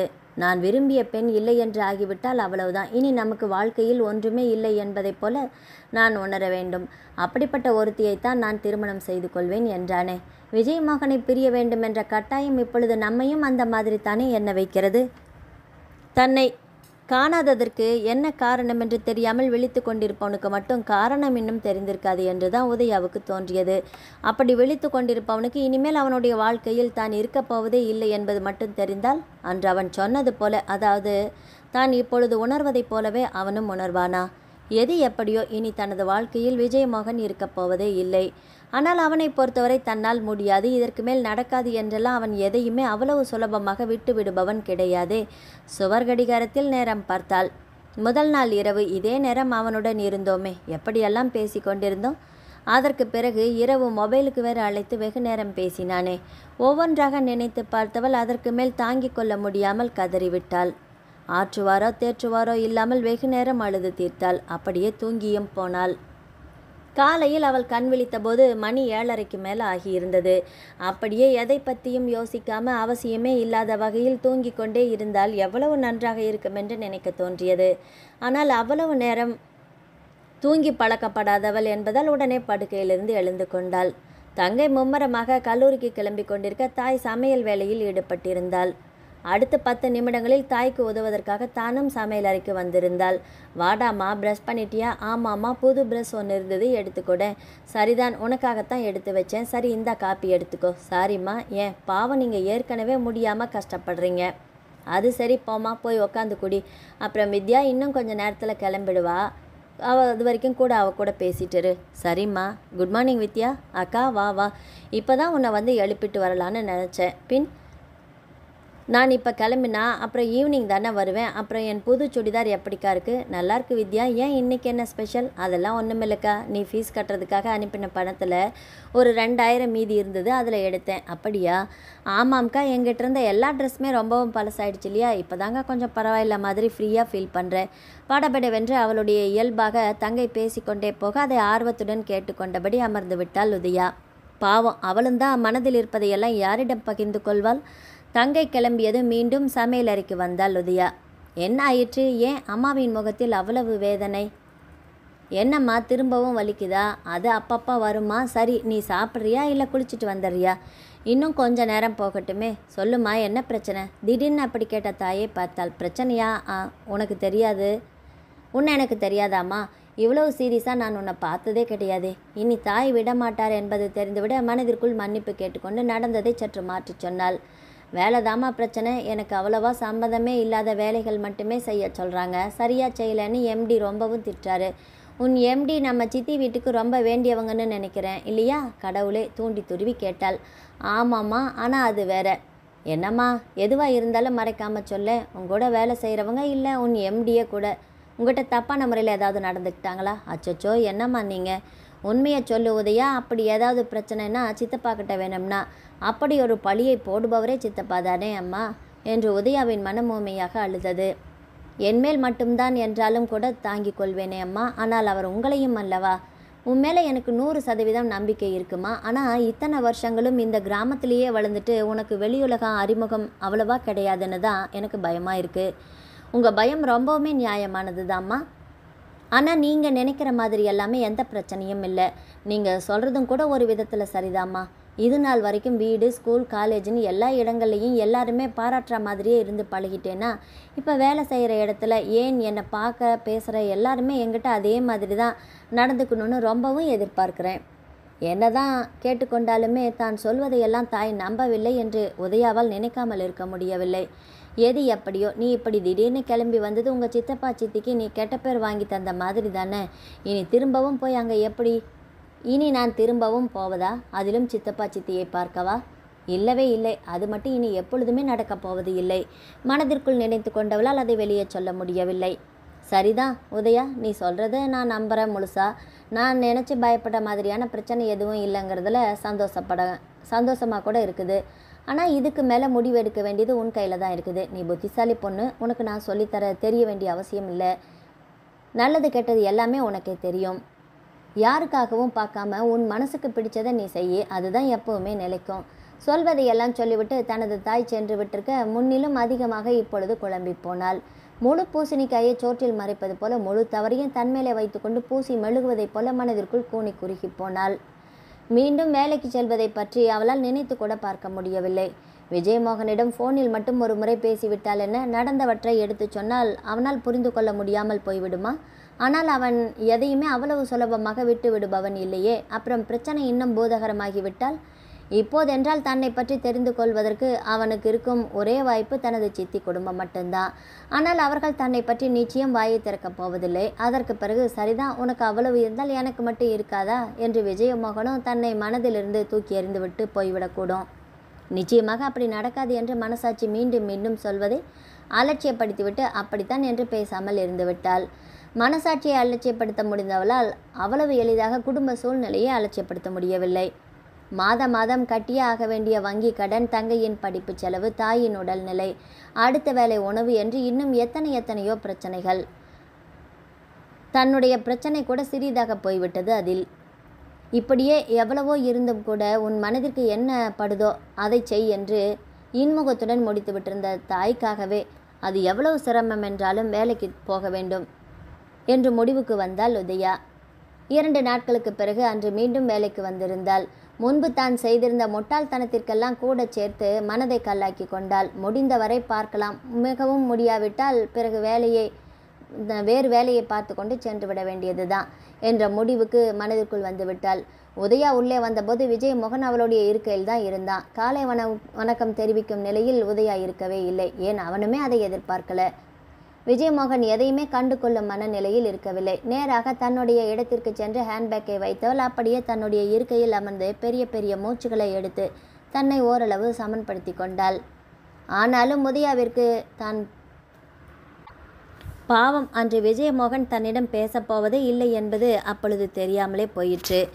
அதிலும் அன்று கடைசியாக இருவரும் சந்தித்து கொண்டதற்கு மறுநாள் நெஞ்சு நிறைய ஆவலுடன் அலுவலகத்திற்கு வந்திருந்த விஜயமோகனுக்கு அவனுக்கு முன்னரே உதயா வந்திருக்கவில்லை என்பதே தாங்கிக் கொள்ள முடியாத ஒன்றாக இருந்தது.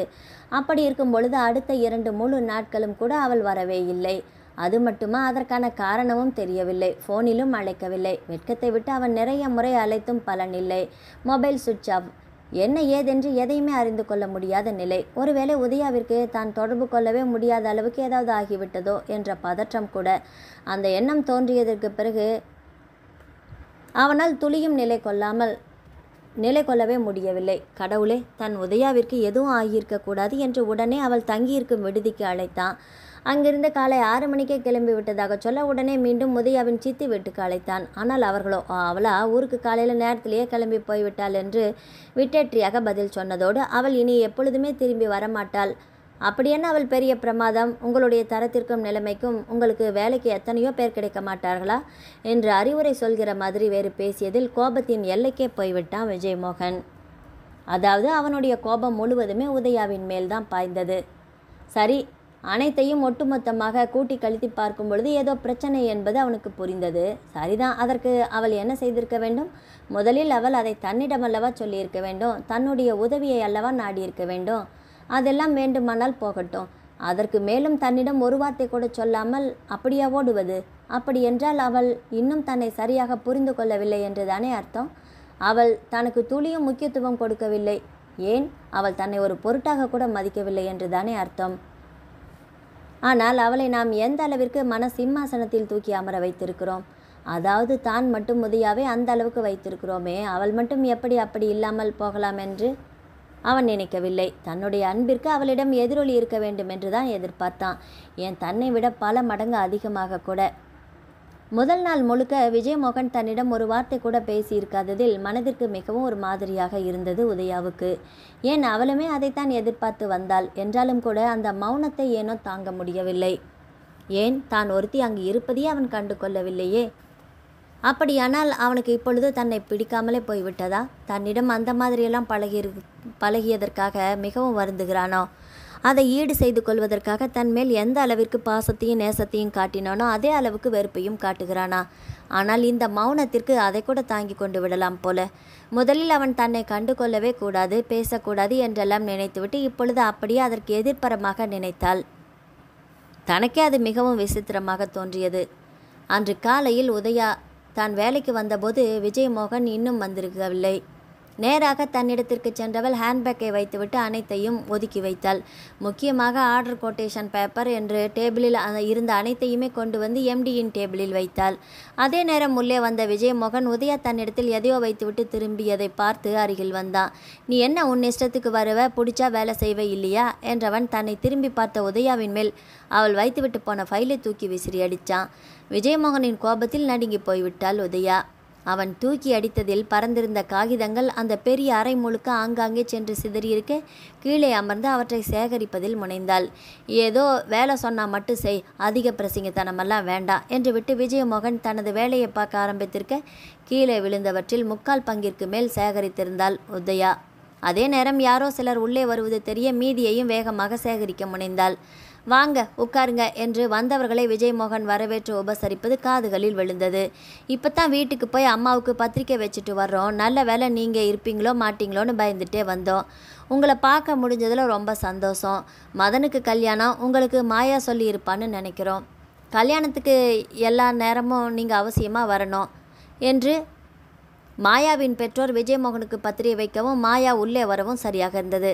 அதே நேரம் தானும் அனைத்தையும் சேகரித்து முடித்திருந்தாள். எனக்காக இங்கே வந்திருக்காட்டி என்ன, வீட்டில் அம்மா கிட்ட கொடுத்தாலே போதுமே. அச்சச்சோ, அது எப்படி உங்களுக்கு நேரில் பார்த்து கொடுக்காம? அது நல்லா இருக்காதே. பாருங்கள், அம்மாவும் அப்பாவும் இப்படியே தான் சொல்லியிருக்காங்க. என்னை விட்டுருந்தா நான் 4 நாளைக்கு முன்னாடியே இன்விடேஷன் கொண்டு வந்து வச்சுருப்பேன். ஆனால் விட்டாதானே, என்னவோ உங்களுக்கு அவங்க நேரில் வந்து வச்சாதான் நல்லா இருக்குன்றாங்க. நீங்கள் அவசியம் ஒரு நாள் முன்னாடியே வரணும் என்று மற்றொரு முறையும் மாயாவின் பெற்றோர்கள் சொல்ல, ஆமாம் விஜய், உங்கள் வரவை நாங்கள் எல்லாருமே ரொம்ப ரொம்ப ஆவலாக எதிர்பார்த்துட்ருக்குறோம் என்று மிகவும் உணர்ந்து சொன்னாள் மாயா. நீங்கள் மட்டும் மனசு வச்சா நாங்கள் இன்னும் என்னென்னவோ எல்லாம் கற்பனை பண்ணிகிட்ருக்கோம் என்று மெல்லிய குரலில் தயங்கி கொண்டே தனது பெற்றவர்கள் சொல்ல, வந்ததை சொல்லாமல் பாதியிலேயே நிறுத்தியிருக்க, அடுத்து வர்ற முகூர்த்தத்திலேயே நம்ம கல்யாணத்தை வச்சிடலான்னு சொல்கிறாங்க விஜய் என்று வெட்கத்துடன் சொல்லி முடித்தாள் மாயா. ஏனோ அவளுடைய வெட்கத்தை பார்க்கவே அருவருப்பாக இருந்தது விஜயமோகனுக்கு. எதையோ சொல்வதற்காக வாயை திறக்கப் போனவன் பிறகு வேண்டாம் என்று விட்டுவிட்டான். அதே நேரம் எம்டியின் டேபிளில் இருந்த லேண்ட்லைன் ஒலிக்க அவன் அட்டன் செய்வது போல தெரியாததால் தான் வந்து எடுத்து பேசினாள். பேசி முடித்துவிட்டு அவள் ரிசீவரை வைக்கவும் அப்புறம் இவளுக்கு இன்விடேஷன் என்று உதயாவை தனது பெற்றோரிடம் கை காட்டி மாயா கேட்க சரியாக இருந்தது. உனக்கு என்ன மூளை ஏதாவது குழம்பி போயிடுச்சா? நமக்குன்னு ஒரு தராதரம் இல்லை? அப்படி கேட்ட தாயை ஏமா என்று பார்த்தாள் மாயா. பின்ன நம்ம தகுதிக்கு இல்லைன்னா கூட பரவாயில்லை, இருந்திருந்து இவளுக்கு போய் வைக்க சொல்றியே, நீ சின்ன பொண்ணு, உனக்கு விவரம் போதாதுங்கிறது சரியாத்தான் இருக்குது என்று புன்னகை செய்த மாயாவின் தந்தை திரும்பி உதயாவை பார்த்து, நீ பாட்டுக்கு எங்கேயாவது கல்யாணத்துக்கு கிளம்பி வந்துடாதம்மா, எங்களுக்குன்னு ஒரு ஸ்டேட்டஸ் இருக்குது, தயவு செஞ்சு அதை கெடுத்துடாத என்றார். அவர்களுடைய வார்த்தைகளால் உதயா தனக்குள் கூனி குறுகி போயிருக்க டேபிளில் கையை இறுக பிடித்து தனது கோபத்தை கட்டுப்படுத்தி கொண்டா விஜயமோகன். சரி, நாங்கள் கிளம்புறோம் என்று வந்தவர்கள் மூவரும் எழுந்திருக்க முயன்று தன்னை கட்டுப்படுத்தி கொண்டு அமர்ந்தான். அவனுடைய உணர்ச்சி துடைக்கப்பட்ட முகத்தை பார்க்க அவர்களுக்குமே என்ன தோன்றியதோ, கல்யாணத்துக்கு ஒரு நாள் முன்னாடியே அவசியம் வரணும் என்று விட்டு அதற்கு மேலும் எதுவும் பேசாமல் கிளம்பிவிட்டார்கள். வந்தவர்கள் பேசிவிட்டு சென்றதை விட விஜயமோகனின் கோபம்தான் உதயாவை மிகுந்த அதிர்ச்சிக்குள்ளாக்கியது.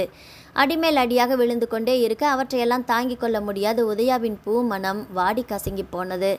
சில நிமிடங்களில் தன்னை ஓரளவு சமாளித்து கொண்டு சற்று முன்னர் வந்து போன ஃபோன் டீட்டெயில்ஸ் பற்றி சொல்வதற்காக விஜயமோகனுக்கு முன்பாக வந்து நின்றாள். என்ன சார், இன்னைக்கு ஈவினிங் ஹோட்டலில் சந்திரால, கொஞ்சம் முன்னாடி நான் சொன்னதெல்லாம் உன் காதில் விழலையா? ஒன்று செய், அப்படியெல்லாம் என்னால் எதையும் கேட்க முடியாதுன்னு தோணுச்சுன்னா அப்புறம் உனக்கு இங்கே வேலையே இல்லை, கிளம்பு. அதுக்கு முன்னாடி ஒன்று செய், என் முகத்தில் விழிக்காமல் எங்கேயாவது போயிடு. கடவுளே எவ்வளவு எளிதாக சொல்லிவிட்டான். தன் மனம் படும் பாடு பற்றி கொஞ்சமேனும் இவனுக்கு புரியுமா? கண் கலங்கி விட்டிருக்க அதை மறைப்பதற்கு சற்றே குனிந்து கொண்டாள். லுக், இந்த கண்ணீர் வடிக்கிற வேலையெல்லாம் எனக்கு சுத்தமாக பிடிக்காது. இது வேலை நடக்கிற இடம். இங்கே சொந்த விருப்பு வெறுப்புகளுக்கெல்லாம் இடமே இல்லை என்றவன் எழுந்து வெளியில் செல்ல எதையுமே யோசிக்க கூட முடியாத அளவிற்கு மூளை மறுத்து போய்விட அப்படியே நின்று விட்டாள் உதயா. அதற்கு பிறகு வந்த நாட்களும் கூட அப்படித்தான். ஏன் அதை விடவும் அதிக கடுமையாகவே. நாளுக்கு நாள் அதிகமாகி கொண்டே போன விஜயமோகனின் கடுமையும் கோபமும் உதயாவை மேலும் உருக்கி கொண்டே வந்தது. ஏனோ அவளுக்கென்று உலகத்தில் யாருமே இல்லாததைப் போல உணர்ந்தாள். ஆனாலும் அவள் எப்பொழுதும் போலவே வேலைக்கு வந்து கொண்டேதான் இருந்தாள். என்ன வேலை செய்வதற்கு பதிலாக உதாசீனங்களையும் கடுமையான வார்த்தைகளையும் மட்டுமே முழு நேரம் வாங்கி கொண்டாள். தொடர்ந்து சில நாட்களாகவே சரியாக சாப்பிடாததாலோ என்னவோ அன்று காய்ச்சலில் உதயாவின் உடம்பு கொதித்து கொண்டிருந்தது. எழுந்து நன்றாக நிற்க முடியும் என்று கூட தோன்றவில்லை. வழியே சென்று வாங்கி கட்டிக்கொள்வதை விட அன்று தான் இருக்கும் நிலைக்கு வேலைக்கு போகாமலே இருந்துவிட்டால் என்ன? ஆனால் அப்படி இருந்துவிட உதயாவால் முடியவில்லை. மனம் கேட்காமல் அந்த நிலையிலும் எழுந்து குளித்து கிளம்பினாள். காய்ச்சலில் குளித்து உடலை வதைத்து உடல் சூடு மேலும் அதிகரிக்க வழிவகுத்து கொண்டாள். எப்படியோ அலுவலகம் சென்று அடைந்தாள். தன்னிடம் சென்று அப்படியே அமர்ந்து விட்டாள். கை கால்களை அசைப்பது கூட ஏதோ மலையை புரட்டி போடுவது போல பெரிய விஷயமாக இருந்தது. அந்த நிலையில் விஜயமோகனையும் அவனுடைய கோபத்தையும் நினைத்து பார்த்தவளுக்கு பயத்தில் உடல் வெளுவெளுத்தது. உதயா எண்ணி பயந்து கொண்டிருந்தது போலதான் நடக்கவும் செய்தது. அன்று விஜயமோகன் உள்ளே வந்தபோது கோபத்துடன் தான் வந்திருந்தான். அந்த அளவுக்கு அவனுடைய முகம் கல்லாக இறுகி போயிருந்ததை பயத்துடன் பார்த்தாள். அப்படித்தான் போனால் போகிறதென்று மன்னித்து விடவே முடியாதா? அந்த அளவுக்கு உலகத்தில் இல்லாத பாவத்தையா நான் செய்து விட்டேன்? அவளால் நினைக்காமல் இருக்க முடியவில்லை. தன்னை விஜயமோகன் அழைப்பது காதுகளில் விழ சுத்தமாக ஒத்துழைக்க மறுத்த கால்களுடன் சிரமப்பட்டு நடந்து அவனுக்கு முன்பாக நின்றாள். என்ன இது? கடவுளே, நேற்று குரியரில் அனுப்பச் சொன்னானே, அது ஒன்று மட்டும் எப்படி தப்பி போச்சு? அது கண்டிப்பாக அனுப்ப வேண்டிய கவர் என்று அவன் குறிப்பிட்டு சொன்னது நினைவுக்கு வந்தது. அந்த குரியர் பையன் இப்படி செய்து விட்டானே. விஜயமோகனின் வார்த்தைகள் அவளை மேலும் நடுங்கச் செய்ய, எப்படியோ எடுத்துகிட்டு போகாமல் விட்டுட்டாங்கப்போ. எடுத்து கொடுக்கறது உன் வேலை. அது நீ செய்யாமல் இருந்துட்டு மற்றவங்களை எதுக்கு குறை சொல்கிற? சும்மா பந்தாவுக்கு மேக்கப்பெல்லாம் நிறைய பண்ணிவிட்டு வேலைக்கு வர தெரிகிற அளவுக்கு வேலையை செய்யணும்னு அறிவு வேண்டாம்? அதுக்கு மேலே எப்போ கூப்பிட்டாலும் மொபைல் சுவிட்ச் ஆஃப். ஏன் அப்படி? எவன் கூட சுற்றுற? அது யாருக்கும் தெரியக்கூடாதுன்னு ஃபோனை வேறு சுவிட்ச் ஆஃப் பண்ணி வச்சிருக்கிறியா? அந்த வார்த்தைகளில் தன்னை நிமிர்ந்து பார்த்த உதயாவின் முகத்தை பார்த்த விஜயமோகனுக்கு ஏனோ ஒரு மாதிரியாகி போனது. சோகமே உருவாக அவள் தன்னை பார்த்த பார்வை, என்னை இப்படி ஒரு கேள்வி கேட்க அதுவும் உன்னால் எப்படி முடிந்தது? ஆனாலும் அவளின் மேலிருந்த கோபத்தையோ எரிச்சலையோ சிறிதும் விஜயமோகனால் கட்டுப்படுத்தி கொள்ளவே முடியவில்லை. போதும் உன் நடிப்பெல்லாம். உண்மைன்னு நம்புறதுக்கு இனியும் இங்கே யாரும் தயாராக இல்லை. எப்போ வந்தா ஒழுங்காக வேலை செய்கிற எப்போ வந்தால் ஒழுங்காக வேலை செய்ய முடியும்னு நினைக்கிறியோ அப்போ வந்தால் போதும். என்ன, நான் பேசுகிறது காதில் விழலையா? அடிப்பட்ட மானாக பயம் கலந்த ஆவலுடன், போதுமே, என்னை இப்படியெல்லாம் பேசி வதைக்காதீங்களே என்பதை போல தன்னை நிமிர்ந்து பார்த்த உதயாவின் பார்வை அவனை என்னவோ செய்தது. ஆனாலும் அதைவிட அதிகமாக மீண்டும் கோபம் தலை தூக்கியது. அது சரிதான், நீ சொல்லி நான் என்ன கேட்குறதுன்னு நின்றுட்டுருக்கிறியா? அதற்கு மேல் உதயா விஜயமோகனை பேச வைத்திருக்கவில்லை. நேராக உள்ளே சென்று கைப்பையுடன் திரும்பி வந்தாள். போக வேண்டாம், உள்ளே போய் வேலையை பார் என்று சொல்லிவிட மாட்டானா என்பதைப் போல பல வினாடிகள் ஆவலுடன் நின்று பார்த்து கொண்டிருந்த உதயா அதற்கு பிறகு எவ்வளவு நேரம் நின்றாலுமே தான் நினைப்பது நடக்கப் போவதில்லை என்பதை உணர்ந்து வெளியே செல்ல திரும்பினாள். என்னென்ன வார்த்தைகளை சொல்லிவிட்டான் என்று அவளுடைய மனமும் ஊமையாக அழுதது. கண்ணீர் விட்டு அழக்கூட அவளால் முடியவில்லை. ஏன், எதுவுமே முடிந்திருக்கவில்லை. உடனே உள்ளமும் சோர்ந்து போய்விட எப்படியோ அறைக்கு சென்று சேர்ந்தவள்தான். கைகால் கூட அசைக்க முடியாமல் அப்படியே படுக்கையில் விழுந்தாள். தன்னுடைய விஜயமோகனை எப்படி தன்னை அப்படியெல்லாம், யாருக்காக மற்றவர்கள் பேசியவற்றையெல்லாம் தாங்கி கொண்டு நடைப்பிணமாக தெரிந்து கொண்டிருந்தாலோ அவனே இப்பொழுது மனசாட்சியே இல்லாமல் ஏதேதோ பேசிவிட்டதில் ஆணி வேறே ஆட்டம் கண்டு விட்டார் போல வாடி கசங்கி தோய்ந்து போய் விழுந்து விட்டாள் உதயா. உதயாவை அப்படியெல்லாம் பேசி அனுப்பிவிட்டு விஜயமோகனாலும் ஒன்றும் நிம்மதியாக இருக்க முடியவில்லை. தன்னை எந்த அளவுக்கு கீழிறங்கி பேச வைத்து விட்டாள் என்று அவனுக்கு மனம் வெறுத்து போனது. பிரச்சனை எதுவாய் இருந்தா என்ன, அதை தன்னிடம் வந்து சொல்லி தொலைப்பதற்கென்ன என்ற கோபம். இவள் எப்பொழுது இறங்கி வருவாள் என்று பார்க்க வைத்து தன்னையும் நிம்மதியாக வேலையை செய்ய விடாமல் முடித்து விடுவாள் போல் இருக்கிறதே என்றோம். இனி இப்படியே போனால் எங்கே தன்னையும் பைத்தியம் பிடிக்க செய்து விடுவாள் போல் இருக்கிறதே. என்று கூட பயந்து விட்டான் விஜயமோகன். அப்படித்தான் அவளாவது நிம்மதியாக இருக்கிறாளா என்று பார்த்தால் அதுவும் இல்லை. நாளுக்கு நாள் உருகி உருகி கடைசியில் தேய்ந்து காணாமலே போய்விடுவாள் போலல்லவா இருக்கிறது. வாழ்க்கையில் முதன்முறையாக எதிலுமே மனம் ஈடுபடாமல் எந்த வேலையையுமே செய்ய தோன்றாமல் நெற்றியை பிடித்து கொண்டு அமர்ந்து விட்டிருந்தான் விஜயமோகன். தனது டேபிளின் மேலிருக்கும் லேண்ட்லைன் ஃபோன் ஒலிக்க சில வினாடிகளில் எடுத்து தன்னை ஓரளவு சமாளித்து கொண்டு ரிசீவரை காதில் வைத்தான். எதிர்முனையில் பேசியது உதயாவின் தாய். முதலில் அவர் நலம் விசாரித்து பேச அவருக்கு பதில் சொன்னவன் நாகரிகம் கருதி தன்னை இயல்பாக காட்டிக்கொண்டு தானும் அவளிடம் நலம் விசாரித்து சில வார்த்தைகள் பேசினான். உதயாவை பற்றி அவரது ஏதாவது சொல்வாரா என்ற பரபரப்பு அவனுக்கு. 3 நிமிடங்கள் பக்கமாக பேசிவிட்டு ரிசீவரை வைத்தவனுக்கு அவரிடத்திலிருந்து பெரிதான தகவல் எதுவும் கிடைக்கவில்லை. ஆனால் ஓரளவு கிடைத்தது. முதலில் உதயாவுக்கு 2 நாட்களாக உடல் நலமில்லை என்ற தகவலை அவர் சொல்லித்தான் தெரிந்தது. கடவுளே, அதனால் தான் 2 நாட்கள் மிகவும் ஒரு மாதிரியாக இருந்தாளா? அது தெரியாமல் நாம் எப்படியெல்லாம் வதைத்து விட்டோம். ஒரு மாதிரியானது அவனுக்கு. காரணமில்லாமல் சொல்லாமல் கொள்ளாமல் கூட விடுமுறை எடுத்துக்கொண்டு போனாலே. இப்படி காய்ச்சலை வைத்துக்கொண்டு எதற்காக வேலைக்கு வந்தாள்? ஆனால் அந்த விடுமுறைக்கான காரணத்தை உதயாவின் தாய் சொன்னதிலிருந்து ஓரளவு யூகிக்க முடிந்தது. அதற்கு மேலும் ஏதோ சொன்னார். யாரோ உள்ளே வருவதற்கு அனுமதி கேட்க எஸ் கம்மின் என்றான் விஜயமோகன். அபிஷேக் உள்ளே வரவேற்றான். தான் இப்பொழுதிருக்க மனநிலையில் இவனிடம் நன்றாக பேச முடியுமா என்று அவன் நினைத்து கொண்டிருக்கும் போதே, சாரி, நான் வேலை நேரத்தில் வந்துட்டேன், நான் வேணும்னா நைட்டு 7 மணிக்கு மேலே வரட்டுமா என்று கேட்டான். இல்லை அபிஷேக், வா வந்து உட்காரு. அப்புறம் காலேஜ் போயிட்டு வந்தாச்சா? இல்லைன்னா இன்னைக்கு போகலை. சில பல இயல்பான பேச்சுகளுக்கு பிறகுதான் தான் வந்த விஷயத்தை சொன்னான் அபிஷேக். அண்ணா, உங்ககிட்ட கொஞ்சம் பேசணும். என்னப்பா, சொல்லு. அதை எப்படி ஆரம்பிக்கிறதுன்னு தான் தெரியல என்று தயங்கவன் தயங்காமல் சொல்லுமாறு ஊக்கப்படுத்த மெல்லிய குரலில் தயக்கத்துடன் ஆரம்பித்தான். அதற்கு பிறகு தான் சொல்ல வேண்டுமென்று நினைத்து கொண்டு வந்த அனைத்தையுமே மிக தெளிவாக சொல்லி முடித்தான். முதல் நாள் நடந்தது. அதற்கு அடுத்த நாள் காலையில் உதயா வந்தது போனது. தனது தாயும் தந்தையும் பேசிக்கொண்டது. கழுத்தை பிடித்து வெளியே தள்ளாத குறையாக உதயாவை ஊருக்கு அனுப்பி வைத்தது. அதற்கு மேலும் மாயா வந்து தனது பெற்றோர்களிடம், முக்கியமாக தந்தையிடம் பேசிவிட்டு போனது. தனது தந்தை சென்று அவளுடைய பெற்றோர்களை சந்தித்து பேசிவிட்டு வந்தது என்று ஒன்று விடாமல் தான் அறிந்த அனைத்தையுமே சொல்லி முடித்தான். அனைத்து முடிச்சுகளும் அவிழ்ந்து போனதில் இப்பொழுது விஜயமோகனாலும் இயல்பாக சிந்திக்க முடிந்தது. கடவுளே, அப்படியானால் கடந்த 10 நாட்களாக உதயா படும் பாடு மற்றவர்கள் போகட்டும், ஆனால் தான் எந்த அளவுக்கு கேவலமாக நடந்து கொண்டிருக்கிறோம். ஏற்கனவே அடிபட்டு நைந்து போய் கிடந்தவளை நாமும் நம் பங்குக்கு எப்படியெல்லாம் மதித்து விட்டிருக்கிறோம். அதையெல்லாம் கேட்க நேர்ந்த உதயாவின் மனம் என்ன பாடுபட்டிருக்கும். அவள் தன்னை அழைத்து பேசியிருக்க வேண்டும்தான். ஏன், நடந்த அனைத்தையுமே தன்னிடம் சொல்லியிருக்க வேண்டும்தான். ஆனால் எதையோ எண்ணி அவசியில்லாமல் பயந்து போய்விட்டிருக்கிறாள். அவளை அவனால் புரிந்து கொள்ள முடிந்தது. மேலும் ஏதோ சொல்ல வந்துவிட்டு பிறகு வேண்டாம் என்று விட்டு அபிஷேக்கிடம், என்னப்பா, எதுவானாலும் சொல்லி என்றான் விஜயமோகன். அண்ணா, நேற்று ஒரு வேலையா அப்பா சொல்லி மாயாக்கா வீட்டுக்கு போயிருந்தேன். அப்போ மதன் அண்ணா அவங்க ஃப்ரெண்ட்ஸ் கூட பேசிகிட்டு இருந்ததை கேட்க நேர்ந்தது. மதன் ரொம்ப நாளாக உதயாக்கா அவங்க மொபைலுக்கு கூப்பிட்டு டார்ச்சர் பண்ணிகிட்டே இருந்திருக்கிறானா. அப்போ தான் என்னால் அதை புரிஞ்சிக்கவே முடிஞ்சது. ஏன்னா நான் ஒரு முறை கேட்க போய் உதயாக்காவே இதை பட்டும் படாமல் என்கிட்ட சொல்லியிருக்கிறாங்க. அதுவும் யாருன்னு சொல்லலை, இந்த மாதிரி பிரச்சனை இருக்கிறதா மட்டும். ஆனால் யாருன்னு அக்காவுக்கும் தெரியாது என்றவன் அப்படி தான் டார்ச்சர் கொடுத்ததை பெருமையாக அவன் அந்த மதன் அவனோட ஃப்ரெண்ட்ஸ்கிட்ட எல்லாம் சொல்லி சிரிச்சிட்டு இருந்தான். எனக்கு பயந்து எப்போ பார்த்தாலுமே மொபைலை சுவிட்ச் ஆஃப் பண்ணியே வச்சுருக்கிறா. அதோடு எனக்கும் மேரேஜ் ஃபிக்ஸ் ஆகிடுச்சு. அதனால் போனால் போகுதுன்னு இனிமேல் விட்டுடலான்னு இருக்கிறேன். பிழைச்சி போகட்டும், பாவம். இன்னும் கூட கீழ்த்தரமாக ஏதேதோ சொல்லிகிட்டு இருந்தான். எனக்கு வந்த கோபத்தில் அப்போவே போய் அவனோட சட்டையை பிடிச்சிருப்பேன். ஆனால் அதுக்கு பாவம் உதயாக்கா தான் பலிகாடா ஆவாங்கன்னு ரொம்ப சிரமப்பட்டு என்னை கண்ட்ரோல் பண்ணிக்கிட்டேன். அபிஷேக் சொன்னது எல்லாம் கேட்ட விஜயமோகனால் கோபத்தை கட்டுப்படுத்தி கொள்ளவே முடியவில்லை. அப்பொழுது சென்று அந்த மதனை அடித்து துவைத்து விட்டு வந்தால் என்ன என்னும் அளவிற்கு கொதித்து போனான். ஆனால் முயன்று தன்னை கட்டுப்படுத்தி கொண்டான். அதோடு அபிஷேகம் தான் தன்னை பற்றி என்ன நினைப்பான்.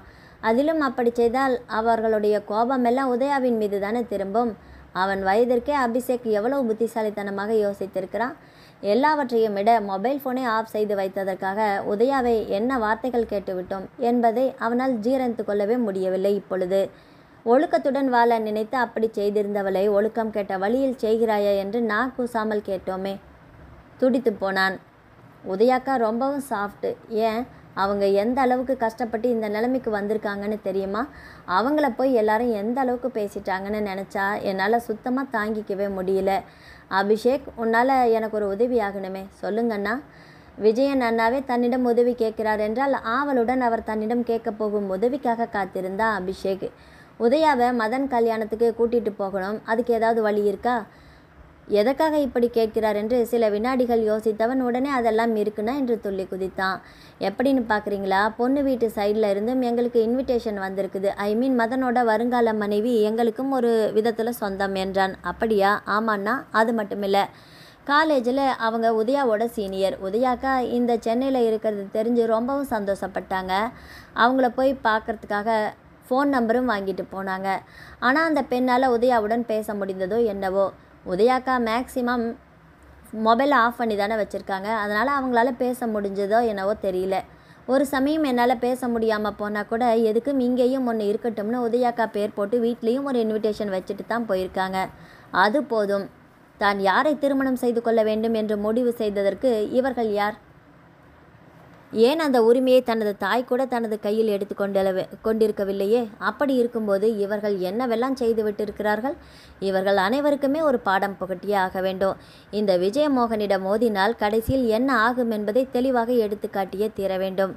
அதற்கான சரியான சந்தர்ப்பம் மதனுடைய திருமண நாள்தான். அதைவிட பிரமாதமான தருணம் வேறு அமைய வாய்ப்பே இல்லை. அப்பொழுதுதான் அனைவருடைய மூக்கையும் ஒட்டுமொத்தமாக அறுக்க முடியும். அதிலும் தனது வருங்கால மனைவி என்று பெருமையுடன் உதயாவை சபையில் வைத்து அறிமுகப்படுத்தும் போது இஞ்சி தின்ற குரங்கு போல அனைவருடைய முகங்கள் மாறுவதை ஆவலுடன் பார்த்து ரசிக்க வேண்டும். முடிந்தால் அன்றைய திருமண தேதியையும் அறிவிக்க வேண்டும். முக்கியமாக நான் இப்போ வந்ததே உதயாக்கா இருந்தால் இந்த இன்விடேஷன் விஷயத்தை சொல்லிவிட்டு அப்படியே அவங்கள பார்த்துட்டு போகலாம்னு தான் அண்ணா. ரொம்ப சந்தோஷம் அபிஷேக். அதை உதயா கிட்ட நானே சொல்லிடுறேன். உங்கூட பேசவும் சொல்கிறேன். தேங்க்யூண்ணா. ஆனால் உதயாக்கா இல்லாமல் இருக்கிறது கூட ஒரு விதத்தில் நல்லதாக தான் போச்சு. இது எல்லாம் உங்ககிட்ட சொன்னதுக்கப்புறம் தானே எனக்கும் மனசில் ஒரு நிம்மதியாக இருக்குது. தெரிஞ்சோ தெரியாமலோ எனக்கு நீ ரொம்ப பெரிய உதவி பண்ணியிருக்கிற அபிஷேக். தேங்க்ஸ். என்னண்ணா நீங்கள் போய் என்கிட்ட. இப்போ உனக்கு புரியாத அபிஷேக். மதனோட கல்யாணத்துக்கு நீயும் அவசியம் வா, அப்போ தெரிஞ்சுக்குவ. என்னண்ணா ஏதேதோ சொல்கிறீங்க என்று சிரித்தவன், கொஞ்சம் புரிகிற மாதிரி தான் இருக்குது, ஆனாலும் அதுவரை அவளோட காத்திருப்பேன் என்று அதே புன்னகையுடன் விடை பெற்று கொண்டான். அபிஷேக் கிளம்பியது தான் தாமதம். தான் உதயாவை பார்ப்பதற்காக கிளம்பி விட்டிருந்தான் விஜயமோகன். தன்னை விரும்பி ஏற்றுக்கொண்டதன் பலனாக எப்படியெல்லாம் சிரமப்பட்டு விட்டால் பாவம் என்று அவனுடைய உள்ளம் உருகியது. மற்றவர்கள் சிரமப்படுத்தியது மட்டுமா, தானும் கூட எப்படியெல்லாம். தன் உதயாவின் மென்மையான உள்ளம் எப்படியெல்லாம் துடித்து போயிருக்கும். அவள் மட்டும் நடந்ததை முழுக்க தன்னிடம் சொல்லி இருந்தால் இந்த அளவுக்கு போக நாம விட்டுருப்போமா என்று நினைத்து கொண்டான். நல்ல வேளை இப்பொழுதாவது அபிஷேக் வந்து சொன்னானே என்றிருந்தது. நான் இன்னும் சிறு பையன் என்று நினைத்து கொண்டிருக்க அவன் எந்த அளவுக்கு யோசித்திருக்கிறான் என்று பெருமையாகவுமே. ஆனால் அவனுடைய பெற்றவர்கள் என்ன முயன்றும் அவர்கள் நடந்து கொண்டதை மட்டும் விஜயமோகனால் ஜீரணித்து கொள்ளவே முடியவில்லை. அதிலும் அவர்களையே நம்பி வந்திருக்கும் உதயாவை என்ன பாடுபடுத்தி இருக்கிறார்கள். பணத்தையே பெரிதாக மதித்து கொண்டு மனிதர்களின் குணநலன்களை சிறிதும் எண்ணி பார்க்காமல். இந்த பணம் தான் மனிதர்களை என்ன பாடுபடுத்துகிறது என்று எப்பொழுதும் போல மனதிற்குள் ஏழன் மகன் நினைத்தான். சரிதான், பிரச்சனைகள் வரும்போது தானே மனிதர்களை இனம் கண்டு கொள்ள முடிகிறது. உதயாவின் விடுதிக்கு விஜயமோகன் சென்றபோது நேரம் மாலை 6 மணி. உதயாவிற்காக காத்திருக்க நேர்ந்த அந்த சில நிமிடங்களிலேயே அவன் மிகவும் தவித்து போய்விட்டிருந்தான் என்று சொன்னால் அது சற்றும் மிகையல்ல. ஆனால் உதயாவை பார்த்த பிறகு துடித்து போய்விட்டான். சூழ்நிலையை உணர்ந்து அதை வெளியே காட்டிக்கொள்ளாததோடு தன்னை கட்டுப்படுத்தியும் கொண்டான். அந்த அளவுக்கு வாடி வதங்கி பார்க்கவே பல நாள் படுக்கையில் விழுந்தவன் போல தெரிந்தாள் உதயா.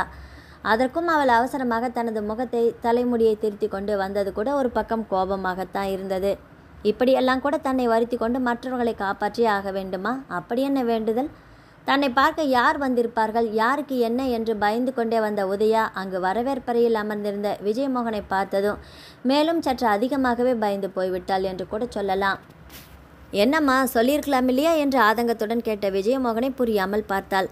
காய்ச்சலை தான் சொல்கிறேன் என்றவன், இன்னும் என்னென்னவோ இருக்கு, ஆனால் அதையெல்லாம் சொன்னால் பாவம், கேட்டுக்கிற அளவுக்கு இப்போ நீ இல்லை. உதயா புரியாமல் பார்க்க, இப்போ காய்ச்சல் எப்படி இருக்கு கேட்டான். பரவாயில்ல, ஓரளவுக்கு நல்லாவே ஆயிடுச்சு. அப்போ கொஞ்சம் அது கூட முடிஞ்சாதான் வெளியில் வர முடியுமா, விடுவாங்களா அதெல்லாம் என்றவள், கட்டாயம் வந்தாகணும்னா போய் பர்மிஷன் வாங்கிட்டு வர்றேன், அதுக்கு ஒரு 2 நிமிஷம் ஆகும் என்றாள். பரவாயில்ல, நான் வெயிட் பண்ணுறேன், போயிட்டு வா. 10 நிமிடங்களில் உதயாவுடன் விஜயமோகன் வந்து சேர்ந்திருந்த இடம் அவனுடைய வீடு.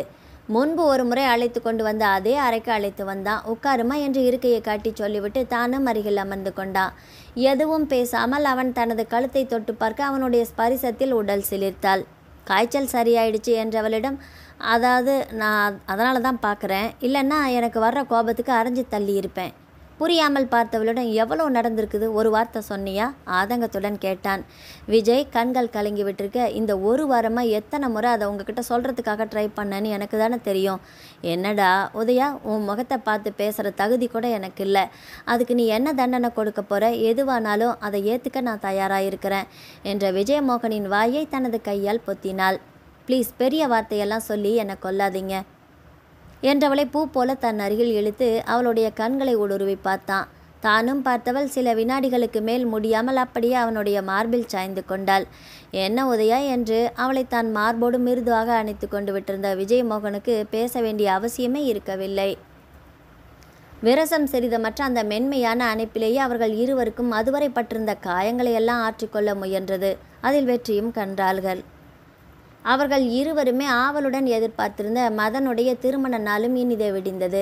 விஜயமோகன் அளவிற்கு உதயாவால் தைரியமாக இருக்க முடியவில்லை. ஆனால் விஜயமோகன் அருகில் இருக்கும் பொழுது அவள் மிகவும் தைரியமாக சந்தோஷமாக உணர்ந்தாள். விஜயமோகன் தான் சொன்னது போலவே சபையில் வைத்து தான் உதயாவை கரம் பிடிக்கப் போவதை சந்தோஷமாக அறிவித்தான். கூடவே திருமண தேதியையும் அவன் எதிர்பார்த்தது போலவே அனைவருடைய முகங்களும் மாறவும் செய்தது. ஆனால் அவன் முன்பு சொன்னது போல அதையெல்லாம் கவனித்து சந்தோஷப்படும் மனநிலையில் அவன் இருக்கவில்லை. ஏனென்றால் உதயாவோடு தான் காணப்போகும் அந்த இனிமையான எதிர்காலத்தை தனது மனக்கண்களில் கண்டு அவன் சந்தோஷத்தில் திளைத்து கொண்டிருந்தான். உதயாவும் அந்த நிலையில்தான் இருந்தாள் என்பதை உங்களுக்கு நான் சொல்லவும் வேண்டுமா? நாவல் முடிவடைந்தது. ஆதரவளித்த அனைத்து உள்ளங்களுக்கும் நன்றி.